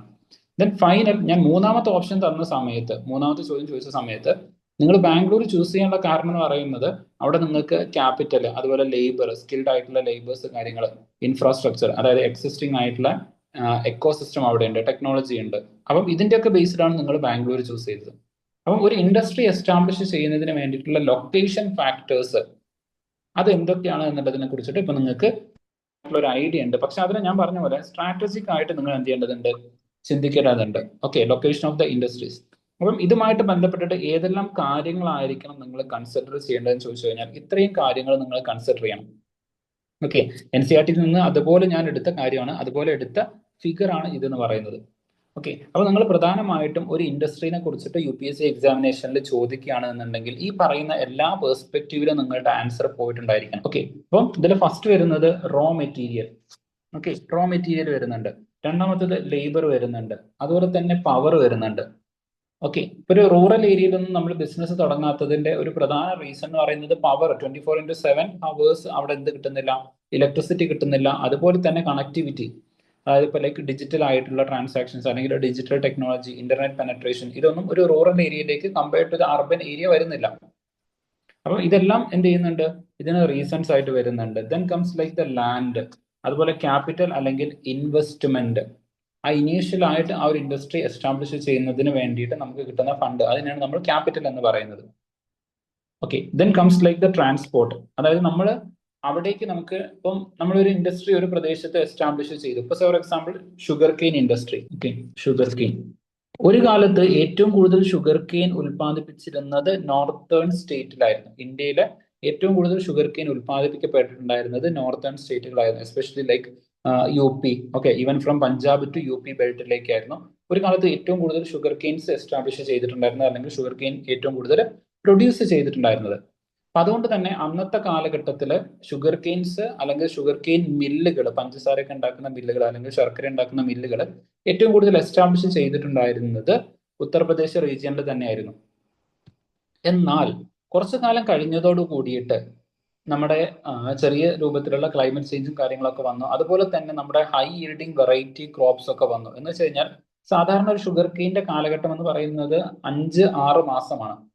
ഒരു 6 മാസം സമയം എടുക്കും ഇതൊന്ന് വിളവെടുക്കാൻ വേണ്ടിയിട്ട്. അപ്പൊ ഒരു കൊല്ലത്തിൽ 2 തവണ മാത്രമേ ഉത്തർപ്രദേശ് പോലെയുള്ള പ്രദേശത്ത്, അതായത് നോർത്തേൺ സ്റ്റേറ്റിൽ ഇത് കൾട്ടിവേറ്റ് ചെയ്യാൻ പറ്റും. പക്ഷെ ഹൈ ഈൽഡിങ് വെറൈറ്റി വന്നതോട് കൂടിയിട്ട് based upon the availability of the water 4 മാസം കൊണ്ട് ഷുഗർ കെയിൻ കൾട്ടിവേറ്റ് ചെയ്ത് ഹാർവെസ്റ്റ് ചെയ്യാം എന്ന് പറയുന്ന സിറ്റുവേഷൻ വന്നു. പക്ഷെ അവിടെ ഒരു കണ്ടീഷൻ വരുന്നുണ്ട്, based upon the availability of the water. അപ്പൊ അതുകൊണ്ട് തന്നെ സ്വാഭാവികമായിട്ടും ഈ ഷുഗർ കെയിൻസ് എന്ത് ചെയ്യുന്നുണ്ട്, അതിന്റെ cultivation it has shifted into the southern states of India. ഇന്ത്യയുടെ സദേൺ സ്റ്റേറ്റ് ആയിട്ടുള്ള തമിഴ്നാട്, ആന്ധ്രാപ്രദേശ്, കർണാടക പോലുള്ള പല പ്രദേശങ്ങളിലേക്ക് എന്ത് ചെയ്തു, ഷുഗർ കെയിൻസ് ഷിഫ്റ്റ് ആയി. അപ്പൊ സ്വാഭാവികമായിട്ടും ഇത്തരത്തിൽ ഷുഗർ കെയിൻസ് ഷിഫ്റ്റ് ആവുന്ന സമയത്ത് അതിന്റെ കൂടെ മില്ലുകളും ഷിഫ്റ്റ് ആവണം. ഞാൻ പറഞ്ഞത് കംപ്ലീറ്റ്ലി ഷിഫ്റ്റ് ആയി എന്നല്ല, കൂടുതൽ പ്രോഫിറ്റ് ആഗ്രഹിച്ചുകൊണ്ട് പുതിയ ഷുഗർ കെയിൻ ഇൻഡസ്ട്രീസ് അല്ലെങ്കിൽ ഷുഗർ കെയിൻ കൾട്ടിവേഷൻസ് ഒക്കെ വന്നത് സദേൺ സ്റ്റേറ്റിലാണ്. പക്ഷേ നോർത്തിലുള്ള ആളുകൾ ഷിഫ്റ്റ് ചെയ്യേണ്ട ഒരു സാഹചര്യം വരാത്തതിന് കാരണമെന്ന് പറയുന്നത് ട്രാൻസ്പോർട്ടേഷൻ ഫെസിലിറ്റി ആയിരുന്നു. അതായത് സദേൺ റീജിയനിൽ നിന്ന് പോലും അവർക്ക് റിസോഴ്സസ് നോർത്തിലേക്ക് എത്തിക്കാൻ വേണ്ടിയിട്ട് സാധിച്ചു. ബട്ട് അത് എത്രത്തോളം എഫക്റ്റീവ് ആണ്, എഫിഷ്യന്റ് ആണ് എന്നുള്ളതൊക്കെ ഡിസ്കഷൻ ഇസ് ദിയർ. ഓക്കെ, കാരണം ഷുഗർ കെയിൻ എന്ന് പറയുന്നത് ഒരു വാട്ടർ ലൂസിങ് എന്ന് വെച്ച് കഴിഞ്ഞാൽ ലൈക്ക് അതിന്റെ റോ മെറ്റീരിയൽ ലൂസ് ആവും. 2 മണിക്കൂറിനുള്ളിൽ പ്രോസസ് ചെയ്യണമെങ്കിലാണ് നമുക്ക് മാക്സിമം ഔട്ട്പുട്ട് കിട്ടുക. അതിന്റെ ഉള്ളിൽ ചെയ്തിട്ടില്ലെങ്കിൽ അതിന്റെ ഉള്ളിലുള്ള വാട്ടർ കണ്ടന്റ് ഇവാപറേറ്റ് ആയിട്ട് പോയി കഴിഞ്ഞാൽ പിന്നെ നമുക്ക് എന്ത് ചെയ്യാൻ പറ്റില്ല, അതിൽ നിന്ന് ഫിക്സ്ഡ് എമൗണ്ട് അല്ലെങ്കിൽ നമ്മൾ ആഗ്രഹിക്കുന്ന നമുക്ക് എക്സ്പെക്ട് ചെയ്യുന്ന എമൗണ്ടിലുള്ള ഷുഗേഴ്സ് പ്രൊഡ്യൂസ് ചെയ്യാൻ പറ്റില്ല. അപ്പം ആ ഒരു ട്രാൻസ്പോർട്ടേഷൻ ഫെസിലിറ്റീസിൽ ഇവർ എന്ത് ചെയ്യും, ഇതിനെ കൺവേർട്ട് ചെയ്തിട്ട് ട്രാൻസ്പോർട്ട് ചെയ്യും. ഇമീഡിയറ്റ്ലി പ്രോസസ് ചെയ്തിട്ട് വാട്ടർ കണ്ടന്റ് ലോസ് വരാത്ത രൂപത്തിലേക്ക് ട്രാൻസ്പോർട്ട് ചെയ്യാം. അപ്പൊ ട്രാൻസ്പോർട്ടേഷൻ എന്ന് പറയുന്നതും it is a very important ഫാക്ടറാണ്. Then the next is market. ഒരു മാർക്കറ്റ് ആക്സസ് ഉണ്ടായിരിക്കണം. അപ്പൊ നിങ്ങൾ നോക്കുകയാണ്, നമുക്ക് ഈ മാർക്കറ്റ് ആക്സസ് അല്ലെങ്കിൽ transport, okay, then raw materials, ഇതൊന്നും ഇൻഫ്ലുവൻസ് ചെയ്യാത്ത ഏതെങ്കിലും ഇൻഡസ്ട്രി ഉണ്ടോ? അതായത് അതിന് ലൈക്ക് റോ മെറ്റീരിയൽസ് നമുക്ക് ഒരു കൺസിഡറബിൾ ഫാക്ടർ ആയിട്ട് വരുന്നില്ല. ഇമ്മീഡിയറ്റ്ലി നെക്സ്റ്റ് നമ്മുടെ തൊട്ടടുത്ത് അതിനൊരു മാർക്കറ്റ് ഉണ്ടായിരിക്കണം എന്നില്ല. നമ്മുടെ പ്രൊഡക്റ്റ് ട്രാൻസ്പോർട്ട് ചെയ്യണം എന്നില്ല. ഇങ്ങനത്തെ ഇൻഡസ്ട്രി ഉണ്ടോ? Yes, definitely IT industry. Okay, അതല്ലെങ്കിൽ സോഫ്റ്റ്വെയർ ഇൻഡസ്ട്രീസ്. ഓക്കെ, പ്രധാനമായിട്ടും IT ഇൻഡസ്ട്രികൾ പലപ്പോഴും ഈ പറയുന്ന ഫാക്ടേഴ്സിനെ കൺസിഡർ ചെയ്യാത്ത ഇൻഡസ്ട്രീസ് ആണ്. ഓക്കെ, സോ അത്തരം ഇൻഡസ്ട്രീസിന് നമ്മൾ പറയുന്നതാണ് ഫുഡ് ലോസ് ഇൻഡസ്ട്രീസ് എന്ന് പറയുന്നത്. എന്ന് വെച്ച് കഴിഞ്ഞാൽ ഇത്തരത്തിലുള്ള ഇൻഡസ്ട്രിയൽ ട്രഡീഷണൽ ആയിട്ട് നമ്മൾ കൺസിഡർ ചെയ്യുന്ന ഇൻഡസ്ട്രിയുടെ ലൊക്കേഷനെ ഇൻഫ്ലുവൻസ് ചെയ്യുന്ന ഫാക്ടേഴ്സിനെ ഡിപ്പെൻഡ് ചെയ്യാത്തതാണ്. കാരണം ഈ പറയുന്ന എല്ലാ കാര്യങ്ങളും ഈ ഇൻഡസ്ട്രി എസ്റ്റാബ്ലിഷ് ചെയ്യുന്ന സമയത്ത് ആൾക്കാർ നോക്കാറുണ്ട്. റോ മെറ്റീരിയൽസ് അവൈലബിൾ ആണോ, ട്രാൻസ്പോർട്ടേഷൻ അവൈലബിൾ ആണോ, മാർക്കറ്റ് സിസ്റ്റം ഉണ്ടോ, ഇതൊക്കെ നമ്മൾ നോക്കാറുണ്ട്. പക്ഷേ ഇത് മൂന്നും നോക്കാതെ നമ്മൾ എസ്റ്റാബ്ലിഷ് ചെയ്യുന്ന ഒരു ഇൻഡസ്ട്രി എന്ന് പറയുന്നത് IT ഇൻഡസ്ട്രീസ് ആയിരിക്കും. ഫോർ എക്സാമ്പിൾ ബാംഗ്ലൂർ നോക്കുന്ന സമയത്ത് അവിടേക്ക് ലൈക്ക് ബാംഗ്ലൂരിനെക്കാട്ടിയും എന്തുകൊണ്ടും കുറച്ചും കൂടെ നല്ലത് കോസ്റ്റൽ ഏരിയയിലേക്ക് വരുന്നത്, അല്ലെങ്കിൽ ലൈക്ക് കുറെ കൂടെ ബെറ്റർ ആയിട്ടുള്ള മറ്റു പ്രദേശങ്ങളൊക്കെ കിട്ടും. ബാംഗ്ലൂരിന്റെ കേസൊക്കെ നോക്കുകയാണെങ്കിൽ വാട്ടർ സ്കേഴ്സിറ്റി അതൊക്കെ ലൈക്ക് വളരെ കൂടുതലാണ്. അപ്പൊ അതിനേക്കാൾ ബെറ്റർ ആയിട്ടുള്ള ഓപ്ഷൻസ് നമുക്ക് അവൈലബിൾ ആയിരുന്നേനെ. ബട്ട് അവിടേക്ക് ഒരു എക്കോസിസ്റ്റം വളർന്നു വന്നപ്പോൾ പിന്നീട് അത് എന്ത് ചെയ്തു, ലാർജ് സ്കെയിലിൽ അങ്ങ് ഗ്രോ ചെയ്യാണ് ചെയ്തത്. കാരണം ഇനീഷ്യലി ഗവൺമെന്റ് ഒരു പുഷ് കൊടുത്തു, കർണാടക ഗവൺമെന്റ് ഒരു പുഷ് കൊടുത്തു. അതിന്റെ മുകളിൽ പിന്നീട് ഈ ഇൻഡസ്ട്രി ഗ്രോ ചെയ്ത് വരികയാണ് ചെയ്തത്. ദ സെയിം വേ നമ്മൾ നമ്മുടെ 3 ലൊക്കേഷൻസ് ഐഡന്റിഫൈ ചെയ്തു. For example Calicut, then comes like Kochi, then finally comes Trivandrum. 3 locations identify ചെയ്തു. ഈ 3 പ്രദേശത്തും നമുക്ക് IT പാർക്കുകൾ ഉണ്ട്. ഓക്കെ, സൈബർ പാർക്ക് വരുന്നുണ്ട്, ദെൻ ലൈക്ക് ടെക്നോ പാർക്ക് വരുന്നുണ്ട്, ഇൻഫോ പാർക്ക് വരുന്നുണ്ട്. അപ്പം 3 റീജിയനിൽ നമ്മൾ എന്ത് ചെയ്തിട്ടുണ്ട്, എസ്റ്റാബ്ലിഷ് ചെയ്തു. കാരണം അവിടെ ലൊക്കേഷൻ എന്ന് പറയുന്നത് ഈ പറയുന്ന പാരാമീറ്റേഴ്സിനൊന്നും എന്ത് ചെയ്തിട്ടില്ല, ഇൻഫ്ലുവൻസ് ചെയ്തിട്ടില്ല, അല്ലെങ്കിൽ ഇതിന് ഡിപ്പെൻഡന്റ് അല്ല. ഇതുകൊണ്ടാണ്. ഓക്കെ, നൗ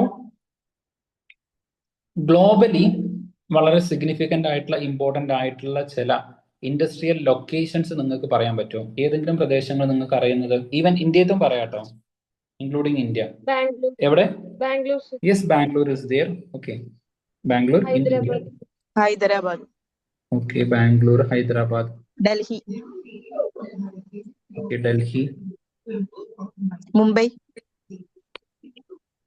ഓക്കെ, മുംബൈ,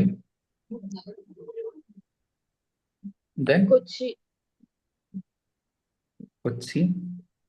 ഇതൊക്കെ ഇന്ത്യത്താണ്. ഇനി ലൈക്ക് ഇന്ത്യയുടെ പുറത്തുള്ളത് പറ. ലണ്ടൻ. Okay, London. അങ്ങനെ കൺട്രി എല്ലാം പറയാലോ സർ? അങ്ങനെ പറയാൻ പറ്റില്ല, എനിക്ക് ലൊക്കേഷൻ ആണ് വേണ്ടത്.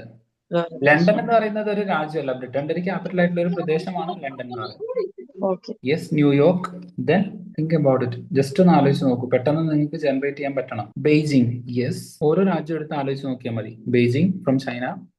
Then Boston. Okay, USA. യുഎസിലെ ബോസ്റ്റൺ തന്നെയല്ലേ? Then Luxembourg.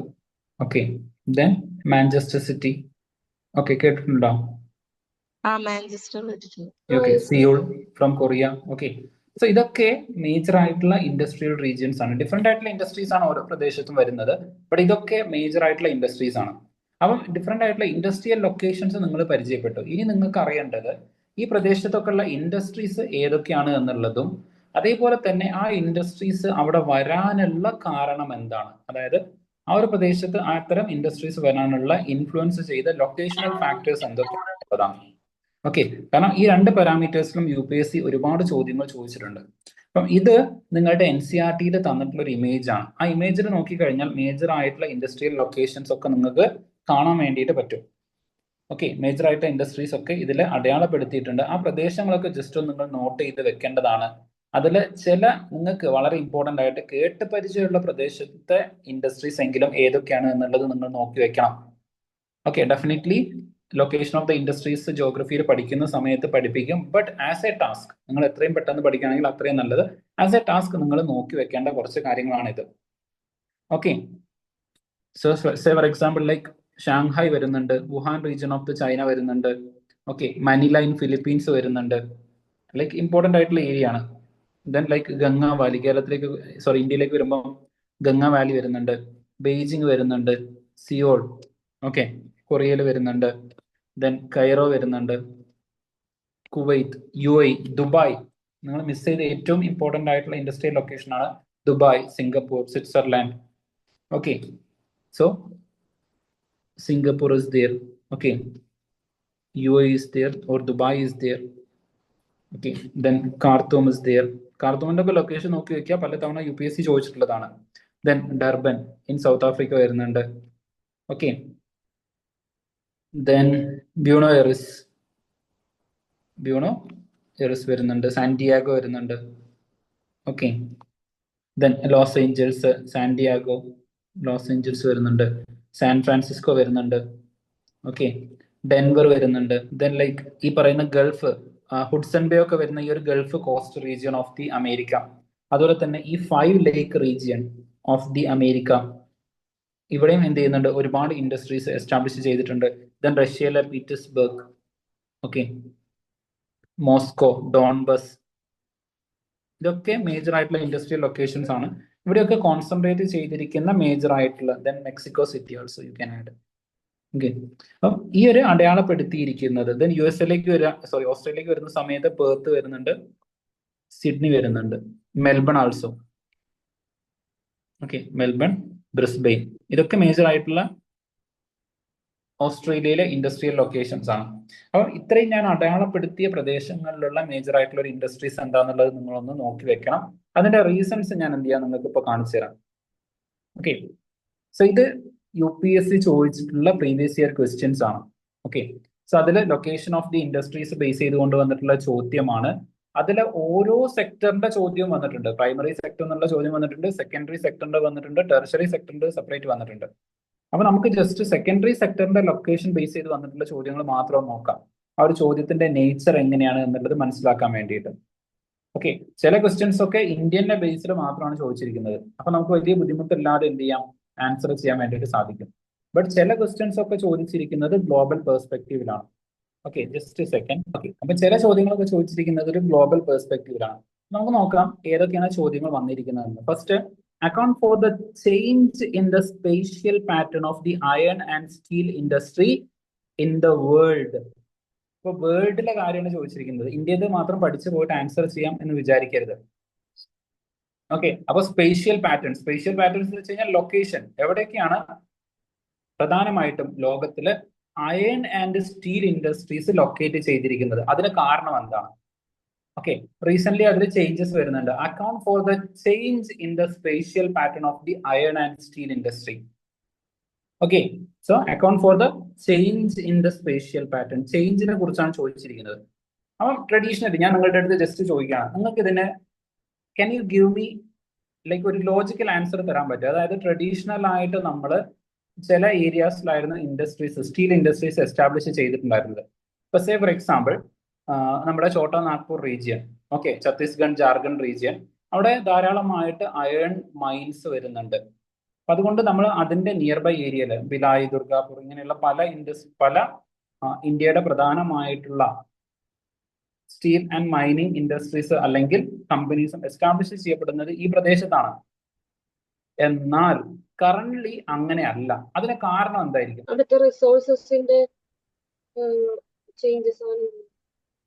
ഓക്കെ, ആ റിസോഴ്സിന്റെ ചേഞ്ചസ് എങ്ങനെയാണ് എന്നുള്ളതാണ് എനിക്ക് കിട്ടേണ്ടത്. Think about it. ആ റിസോഴ്സിന്റെ ചേഞ്ച് എങ്ങനെ സംഭവിച്ചു? ജസ്റ്റ് നിങ്ങൾ ലോജിക്കലി ചിന്തിച്ച് നോക്കുക, യൂസ് യുവർ ബ്രെയിൻ. നിങ്ങൾ ചിന്തിച്ച് നോക്കുക. അങ്ങനെ ലൊക്കേഷനിൽ ഒരു ചേഞ്ച് വരണം എന്നുണ്ടെങ്കിൽ ഒന്നെങ്കിൽ പുതിയ അയൺ മൈനിങ് റീജിയൻസ് ഐഡന്റിഫൈ ചെയ്യണം. ഓക്കെ, പുതിയ ലൊക്കേഷൻസ് ഐഡന്റിഫൈ ചെയ്ത് കഴിഞ്ഞാൽ അവിടേക്ക് ഇൻഡസ്ട്രീസ് എന്ത് ചെയ്യും, ചേഞ്ച് ആവും. ഇപ്പൊ ഞാൻ നേരത്തെ പറഞ്ഞ പോലെ ഷുഗർ കെയിൻ എന്ത് ചെയ്തു, സദേൺ ഇന്ത്യയിലേക്ക് ചേഞ്ച് ആയി. അതേപോലെ ലോകത്ത് വളരെ വലിയ ഒരു പുതിയ മൈൻ കണ്ടുപിടിച്ചു കഴിഞ്ഞാൽ അങ്ങോട്ടേക്ക് ഇൻഡസ്ട്രീസ് എന്ത് ചെയ്യാൻ, ചേഞ്ച് ആവാനുള്ള സാധ്യതയുണ്ട്. അതല്ലാതെ ഈ റോ മെറ്റീരിയൽ കിട്ടാനുള്ള സോഴ്സ് എന്താണ്? What you think? ഇതല്ലാതെ റോ മെറ്റീരിയൽ കിട്ടാൻ പിന്നെ ഉള്ള ഒരു സാധ്യത എങ്ങനെയാണ്? Ashwathi, Arjun, Hasna, Kalidas, any idea? ഒന്നും കൂടി സാർ ഒന്ന് റിപ്പീറ്റ് ചെയ്തിട്ട് ചോദിക്കുക സാർ, മനസ്സിലായില്ല. ശരി. ഓക്കെ, അതായത് ട്രഡീഷണലി നമുക്കൊരു അയൺ ഇൻഡസ്ട്രി എസ്റ്റാബ്ലിഷ് ചെയ്യണമെന്നുണ്ടെങ്കിൽ അതിന് നമുക്ക് എന്ത് വേണം? അയൺ ഓർ വരണം, അല്ലെങ്കിൽ അയൺ മൈനിങ്ങിൽ നിന്ന് കിട്ടുന്ന ആ ഒരു ഇൻപുട്ട് വേണം, റോ മെറ്റീരിയൽ വേണം. അപ്പൊ അതുകൊണ്ടായിരുന്നു ഇന്ത്യയിലെ ഛോട്ടാ നാഗ്പൂർ, അതുപോലെ തന്നെ ഛത്തീസ്ഗഡ്, ഈ പ്രദേശത്തേക്കൊക്കെ പ്രധാനമായിട്ടും അയൺ ഇൻഡസ്ട്രീസ് എസ്റ്റാബ്ലിഷ് ചെയ്തിട്ടുണ്ടായിരുന്നത്. പക്ഷേ പുതിയ കുറച്ച് കാലങ്ങളായിട്ട്, കഴിഞ്ഞ ഒരു 10-20 വർഷമായിട്ട് ഇത്തരത്തിൽ അയൺ ഓർസ് കിട്ടുന്ന പ്രദേശത്തല്ല നമ്മൾ എന്ത് ചെയ്യുന്നത്, സ്റ്റീൽ ഇൻഡസ്ട്രീസ് എസ്റ്റാബ്ലിഷ് ചെയ്യുന്നത്. ഓക്കെ, ഒരു മൈനിന്റെ അടുത്തല്ല സ്റ്റീൽ ഇൻഡസ്ട്രി എസ്റ്റാബ്ലിഷ് ചെയ്യുന്നത്. അതിന് കാരണം എന്തായിരിക്കും? കൂടുതലായി മാർക്കറ്റിംഗിനെ ബേസ് ചെയ്തിട്ട് മാറി. ഓക്കെ, കോസ്റ്റൽ ഏരിയ പറയുന്നുണ്ട്. Definitely yes, absolutely good point Arjun. Coastal area, അത് ഞാൻ ഫെർദർ ആയിട്ട് ഡീറ്റെയിൽ ആയിട്ട് അതിലേക്ക് വരാം. കോസ്റ്റൽ ഏരിയ അതൊന്ന് സ്റ്റാർ മാർക്കറ്റ് അവിടെ വെക്കുന്നുണ്ട്. Then what else? ഈ ക്ലൈമറ്റ് ചേഞ്ച് വേരിയേഷൻ്റെ ആയിട്ട് ഇഷ്യൂ ഉണ്ടോ സർ? മൈൻ ലൈക്ക് ഒരു അത്ര സിഗ്നിഫിക്കന്റ് അല്ലെങ്കിൽ പോലും ക്ലൈമറ്റ് ചേഞ്ച് വരുന്നുണ്ട്. എന്ന് വെച്ച് കഴിഞ്ഞാൽ പൊല്യൂഷൻ, അങ്ങനത്തെ കാര്യങ്ങൾ. Okay, proximity to what?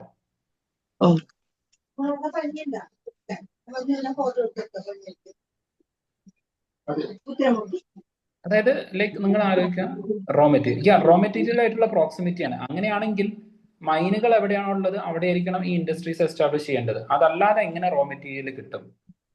Mines എന്നല്ലാതെ പിന്നെ എങ്ങനെയാണ് അയൺ ഇൻഡസ്ട്രി അല്ലെങ്കിൽ സ്റ്റീൽ ഇൻഡസ്ട്രിക്ക് വേണ്ടിയിട്ടുള്ള റോ മെറ്റീരിയൽ കിട്ടുക? അതാണ് എൻ്റെ ഇമ്പോർട്ടൻ്റ് ആയിട്ടുള്ള ചോദ്യം. ഈ മെഷീനറിയും ടെക്നോളജീസ് ഒക്കെ അതിന്റെ ഗ്രോത്തിനെ ബേസ് ചെയ്തിട്ടാണോ? അതിന്റെ ഗ്രോത്ത് എന്നുള്ളതല്ല, അതിനെ കുറച്ചുകൂടെ ഒന്ന് ആൾട്ടർ ചെയ്ത് കഴിഞ്ഞാൽ, ഇപ്പൊ ഫോർ എക്സാമ്പിൾ നിങ്ങൾക്ക് തന്നെ അറിയാം, നമ്മൾ എന്തെങ്കിലും എക്യുപ്മെന്റ്സ് അല്ലെങ്കിൽ എന്തെങ്കിലും സാധനമൊക്കെ യൂസ് ചെയ്ത് കഴിഞ്ഞാൽ കുറച്ച് കഴിഞ്ഞാൽ അതിനെ നമ്മൾ സ്ക്രാപ്പ് ചെയ്യും, എന്ന് വെച്ച് കഴിഞ്ഞാൽ ഉപേക്ഷിക്കും. അപ്പം ഇത്തരത്തില് സ്ക്രാപ്പ് ചെയ്യുന്ന, ഓക്കെ, ടെക്നോളജിക്കൽ അഡ്വാൻസ്മെന്റ് ഒരു ഫാക്ടർ ആയിട്ട് വരുന്നുണ്ട്. But more than that, scrap ions ഇപ്പൊ കൂടുതലായിട്ട് പല ലൊക്കേഷൻസിലും അവൈലബിൾ ആയിട്ട് തുടങ്ങി.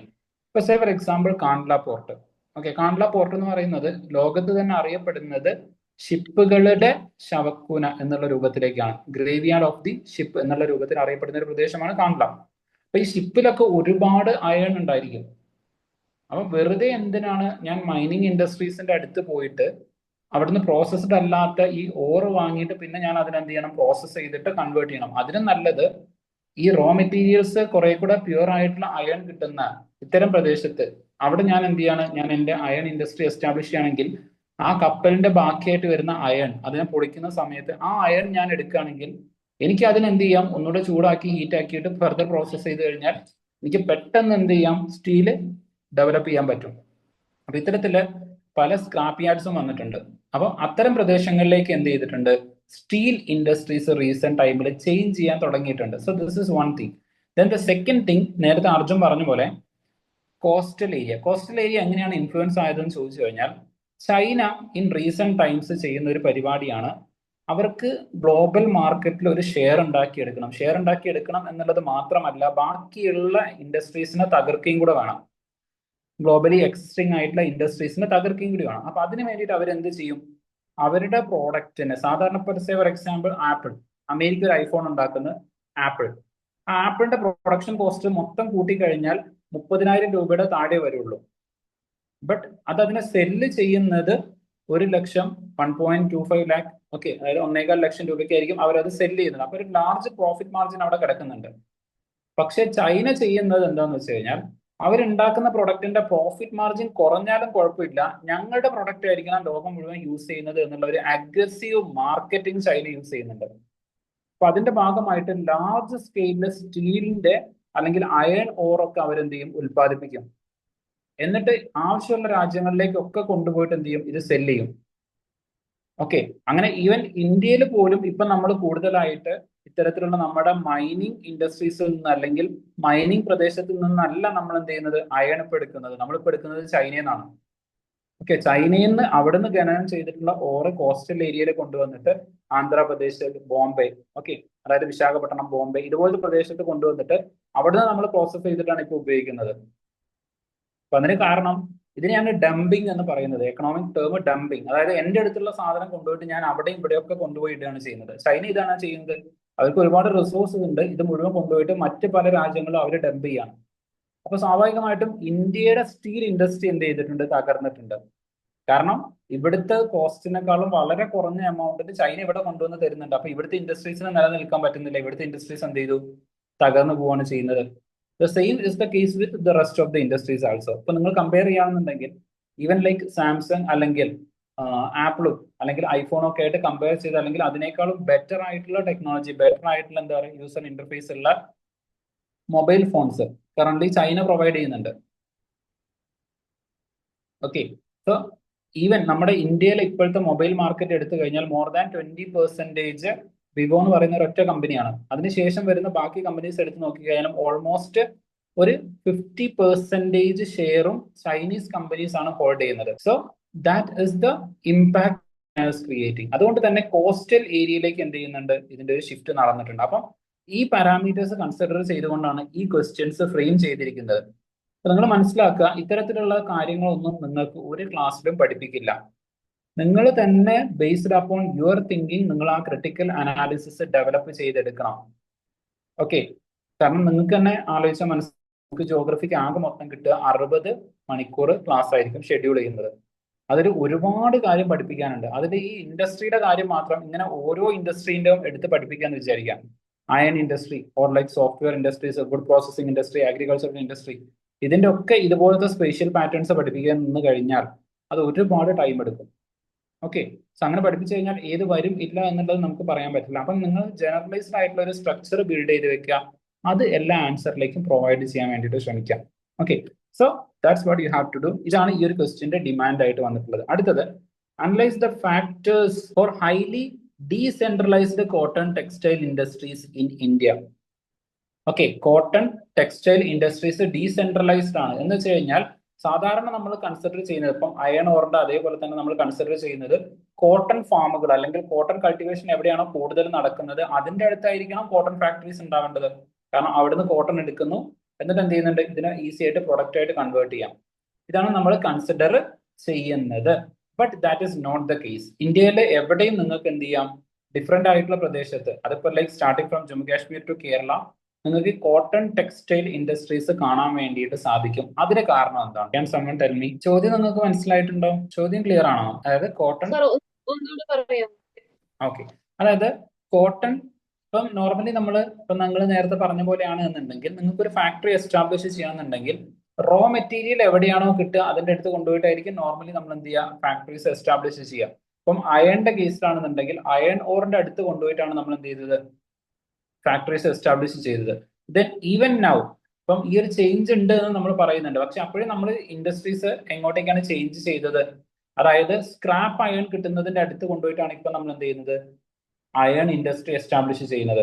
അതേപോലെ കോസ്റ്റൽ ഏരിയയിൽ കൊണ്ടുപോയിട്ട് അയൺ ഇൻഡസ്ട്രി എന്ത് ചെയ്യുന്നുണ്ട്, എസ്റ്റാബ്ലിഷ് ചെയ്യുന്നുണ്ട്. കാരണം ചൈനയിൽ നിന്ന് വരുന്ന ഈ പറയുന്ന അയൺ ഓറ് നമുക്ക് ഏറ്റവും കൂടുതൽ ഇമ്പോർട്ട് ചെയ്യാൻ എളുപ്പം കോസ്റ്റൽ ഏരിയ ആണ്. ഇപ്പൊ ട്രാൻസ്പോർട്ടേഷൻ ഇല്ലാതെ റോ മെറ്റീരിയലിന്റെ അടുത്താണ് നമ്മൾ ഇൻഡസ്ട്രി എന്ത് ചെയ്യുക, എസ്റ്റാബ്ലിഷ് ചെയ്യാം. അപ്പം അങ്ങനെ നോക്കുകയാണ് എന്നുണ്ടെങ്കിൽ analyse the factors for highly decentralised cotton textile industry. അപ്പം നമ്മൾ മുമ്പ് പറഞ്ഞ പോലെ ആണെങ്കിൽ റോ മെറ്റീരിയൽസിന്റെ അടുത്തായിരിക്കും ഈ പറയുന്ന എല്ലാ ഇൻഡസ്ട്രീസും നിൽക്കേണ്ടത്. ഓക്കെ, അതായത് അയൺ ഓറിനെ ചുറ്റിപ്പറ്റിയിട്ട് ഒരുപാട് എന്തുണ്ടായിരിക്കും, സ്റ്റീൽ ഇൻഡസ്ട്രീസ് ഉണ്ടായിരിക്കും. ഓക്കെ, കാറിന്റെ ബോഡി നിർമ്മിക്കുന്ന സ്റ്റീൽ ഇൻഡസ്ട്രി അതുണ്ടായിരിക്കും. അതുപോലെ സ്റ്റീൽ ബാർ TMT, അതുപോലത്തെ ലൈക്ക് സ്റ്റീൽ ബാർസ് അത് നിർമ്മിക്കുന്ന ഇൻഡസ്ട്രീസ്, ഇതൊക്കെ അയൺ ഓറിന്റെ ചുറ്റുമാണ് ഉണ്ടാവേണ്ടത്. ഓക്കെ, അല്ലെങ്കിൽ അത് എവിടെ നിന്ന് കിട്ടുന്നോ ആ റോ മെറ്റീരിയൽസ് പ്രൊഡ്യൂസ് ചെയ്യുന്നതിന് ചുറ്റുമായിരിക്കും ഇത് ഉണ്ടാവുക. അതേപോലെ കോട്ടന്റെ കേസിലേക്ക് വരുന്ന സമയത്തും റോ മെറ്റീരിയൽ കിട്ടുന്നത് കോട്ടൺ കൾട്ടിവേഷൻ വരുന്ന പ്രദേശത്താണ്. നമ്മൾ മുമ്പ് അഗ്രികൾച്ചർ പഠിച്ച സമയത്ത് പറഞ്ഞിട്ടുണ്ടായിരുന്നു, ഇങ്ങനെ ഒരു ലൊക്കേഷൻ എടുത്തിട്ട് അതിന്റെ ഈ സെൻട്രൽ റീജിയനിൽ ഓക്കെ ബ്ലാക്ക് സോയിൽ വരുന്ന പ്രദേശത്താണ് കോട്ടൺ കൾട്ടിവേഷൻ വരുന്നത് എന്നൊക്കെ പറഞ്ഞിട്ടുണ്ടായിരുന്നു. ഓക്കെ, ഇവിടെയാണ് കോട്ടൺ കൾട്ടിവേഷൻ വരുന്നത്, ബ്ലാക്ക് സോയിൽ ആണ് അവിടെ വരുന്നത്. അഗ്രോ ക്ലൈമാറ്റിക് സോൺ ഡിസ്കസ് ചെയ്ത സമയത്ത് അവിടെ പറഞ്ഞിട്ടുണ്ടായിരുന്നു. അപ്പൊ സ്വാഭാവികമായിട്ടും ഈ ഒരു പ്രദേശത്ത് കോൺസെൻട്രേറ്റ് ചെയ്തുകൊണ്ടായിരിക്കണം എന്തുണ്ടാവുന്നത്, ഇന്ത്യയുടെ സദേൺ റീജിയൻ ആണ് കേട്ടോ ഇത്. ഈ ഒരു പ്രദേശത്തായിരിക്കണം ഏറ്റവും കൂടുതൽ എന്ത് വരേണ്ടത്, കോട്ടൺ ഇൻഡസ്ട്രീസ് വരേണ്ടത്. പക്ഷേ ജമ്മു കാശ്മീർ മുതൽ കേരളം വരെയുള്ള എല്ലാ പ്രദേശത്തും കോട്ടൺ ഇൻഡസ്ട്രീസ് കാണാൻ പറ്റും. അതിന് കാരണം എന്താണ്, നമ്മുടെ ബൈ ലോജിക്ക് കോട്ടൺ എവിടെയാണോ കിട്ടുന്നത് അതിന്റെ അടുത്തായിരിക്കണം എന്ത് വരേണ്ടത്, കോട്ടൺ ഇൻഡസ്ട്രീസ് വരേണ്ടത്. പക്ഷെ അതിന് പകരമായിട്ട് പല ഡിഫറെന്റ് പ്രദേശത്തും എന്ത് ചെയ്യുന്നുണ്ട്, കോട്ടൺ ഇൻഡസ്ട്രി നിങ്ങൾക്ക് കാണാൻ പറ്റും. അതിന് കാരണം എന്താണ്? Can you think about it? Export promotion ആയിരിക്കും സാർ പറഞ്ഞു. യെസ്, ഓക്കെ, അതായത് അവിടെ റോ മെറ്റീരിയലിനേക്കാളും കൂടുതൽ നമ്മൾ ഫോക്കസ് ചെയ്യുന്നത് മാർക്കറ്റ് ആണ്. എവിടെയാണോ ഡിമാൻഡ് ഉള്ളത്, എവിടെയാണോ മാർക്കറ്റ്, എവിടെയാണോ ആവശ്യമുള്ളത് അവിടെ കൊണ്ടുപോയിട്ടാണ് നമ്മൾ എസ്റ്റാബ്ലിഷ് ചെയ്യുന്നത്. അപ്പൊ ഈ കോട്ടൺ എന്ന് പറയുന്നത് ജമ്മു കാശ്മീർ മുതൽ കേരളം വരെയും ഈ പറയുന്ന ഗുജറാത്ത് മുതൽ അരുണാചൽ പ്രദേശത്തും വരെയുള്ള എല്ലാ പ്രദേശത്തുള്ള ആൾക്കാരും കോട്ടൺ ഡ്രസ്സ് എന്ത് ചെയ്യുന്നുണ്ട്, യൂസ് ചെയ്യുന്നുണ്ട്. അപ്പൊ ഇവിടെയൊക്കെ കൊണ്ടുപോയിട്ട് എനിക്ക് എന്ത് ചെയ്യാം, ഇത്തരത്തിലുള്ളത് എസ്റ്റാബ്ലിഷ് ചെയ്യാൻ വേണ്ടിയിട്ട് പറ്റും. ഇനി രണ്ടാമത്തെ കാര്യം എന്ന് പറയുന്നത്, ഇപ്പം ഒരു തമിഴ്നാട്ടിലുള്ള ഒരാൾ ഡ്രസ്സ് ധരിച്ച് വന്നു കഴിഞ്ഞാലും കേരളത്തിലുള്ള ഒരാൾ ഡ്രസ്സ് ധരിച്ച് വന്നു കഴിഞ്ഞാലും ഇനി അതേപോലെ തന്നെ ഗുജറാത്തിൽ നിന്നുള്ള ഒരാൾ ഡ്രസ്സ് ധരിച്ച് വന്നു കഴിഞ്ഞാലും ജമ്മു കാശ്മീരിൽ നിന്നുള്ള ഒരാൾ ഡ്രസ്സ് ധരിച്ച് വന്നു കഴിഞ്ഞാലും നിങ്ങൾക്ക് ഡിഫറൻഷിയേറ്റ് ചെയ്ത് അറിയാൻ വേണ്ടിയിട്ട് പറ്റും. ഓക്കെ, പോസിബിൾ ആണോ? അതെ പോസിബിൾ. പോസിബിൾ. അതിന് കാരണം എന്താണ്? വേ ഓഫ് സ്റ്റൈലിംഗ് ഡിഫറെന്റ് ആണ്. ഒരു കൾച്ചറൽ ബാക്ക്ഗ്രൗണ്ട് എന്ന് പറയുന്നത് പോയാ. Hello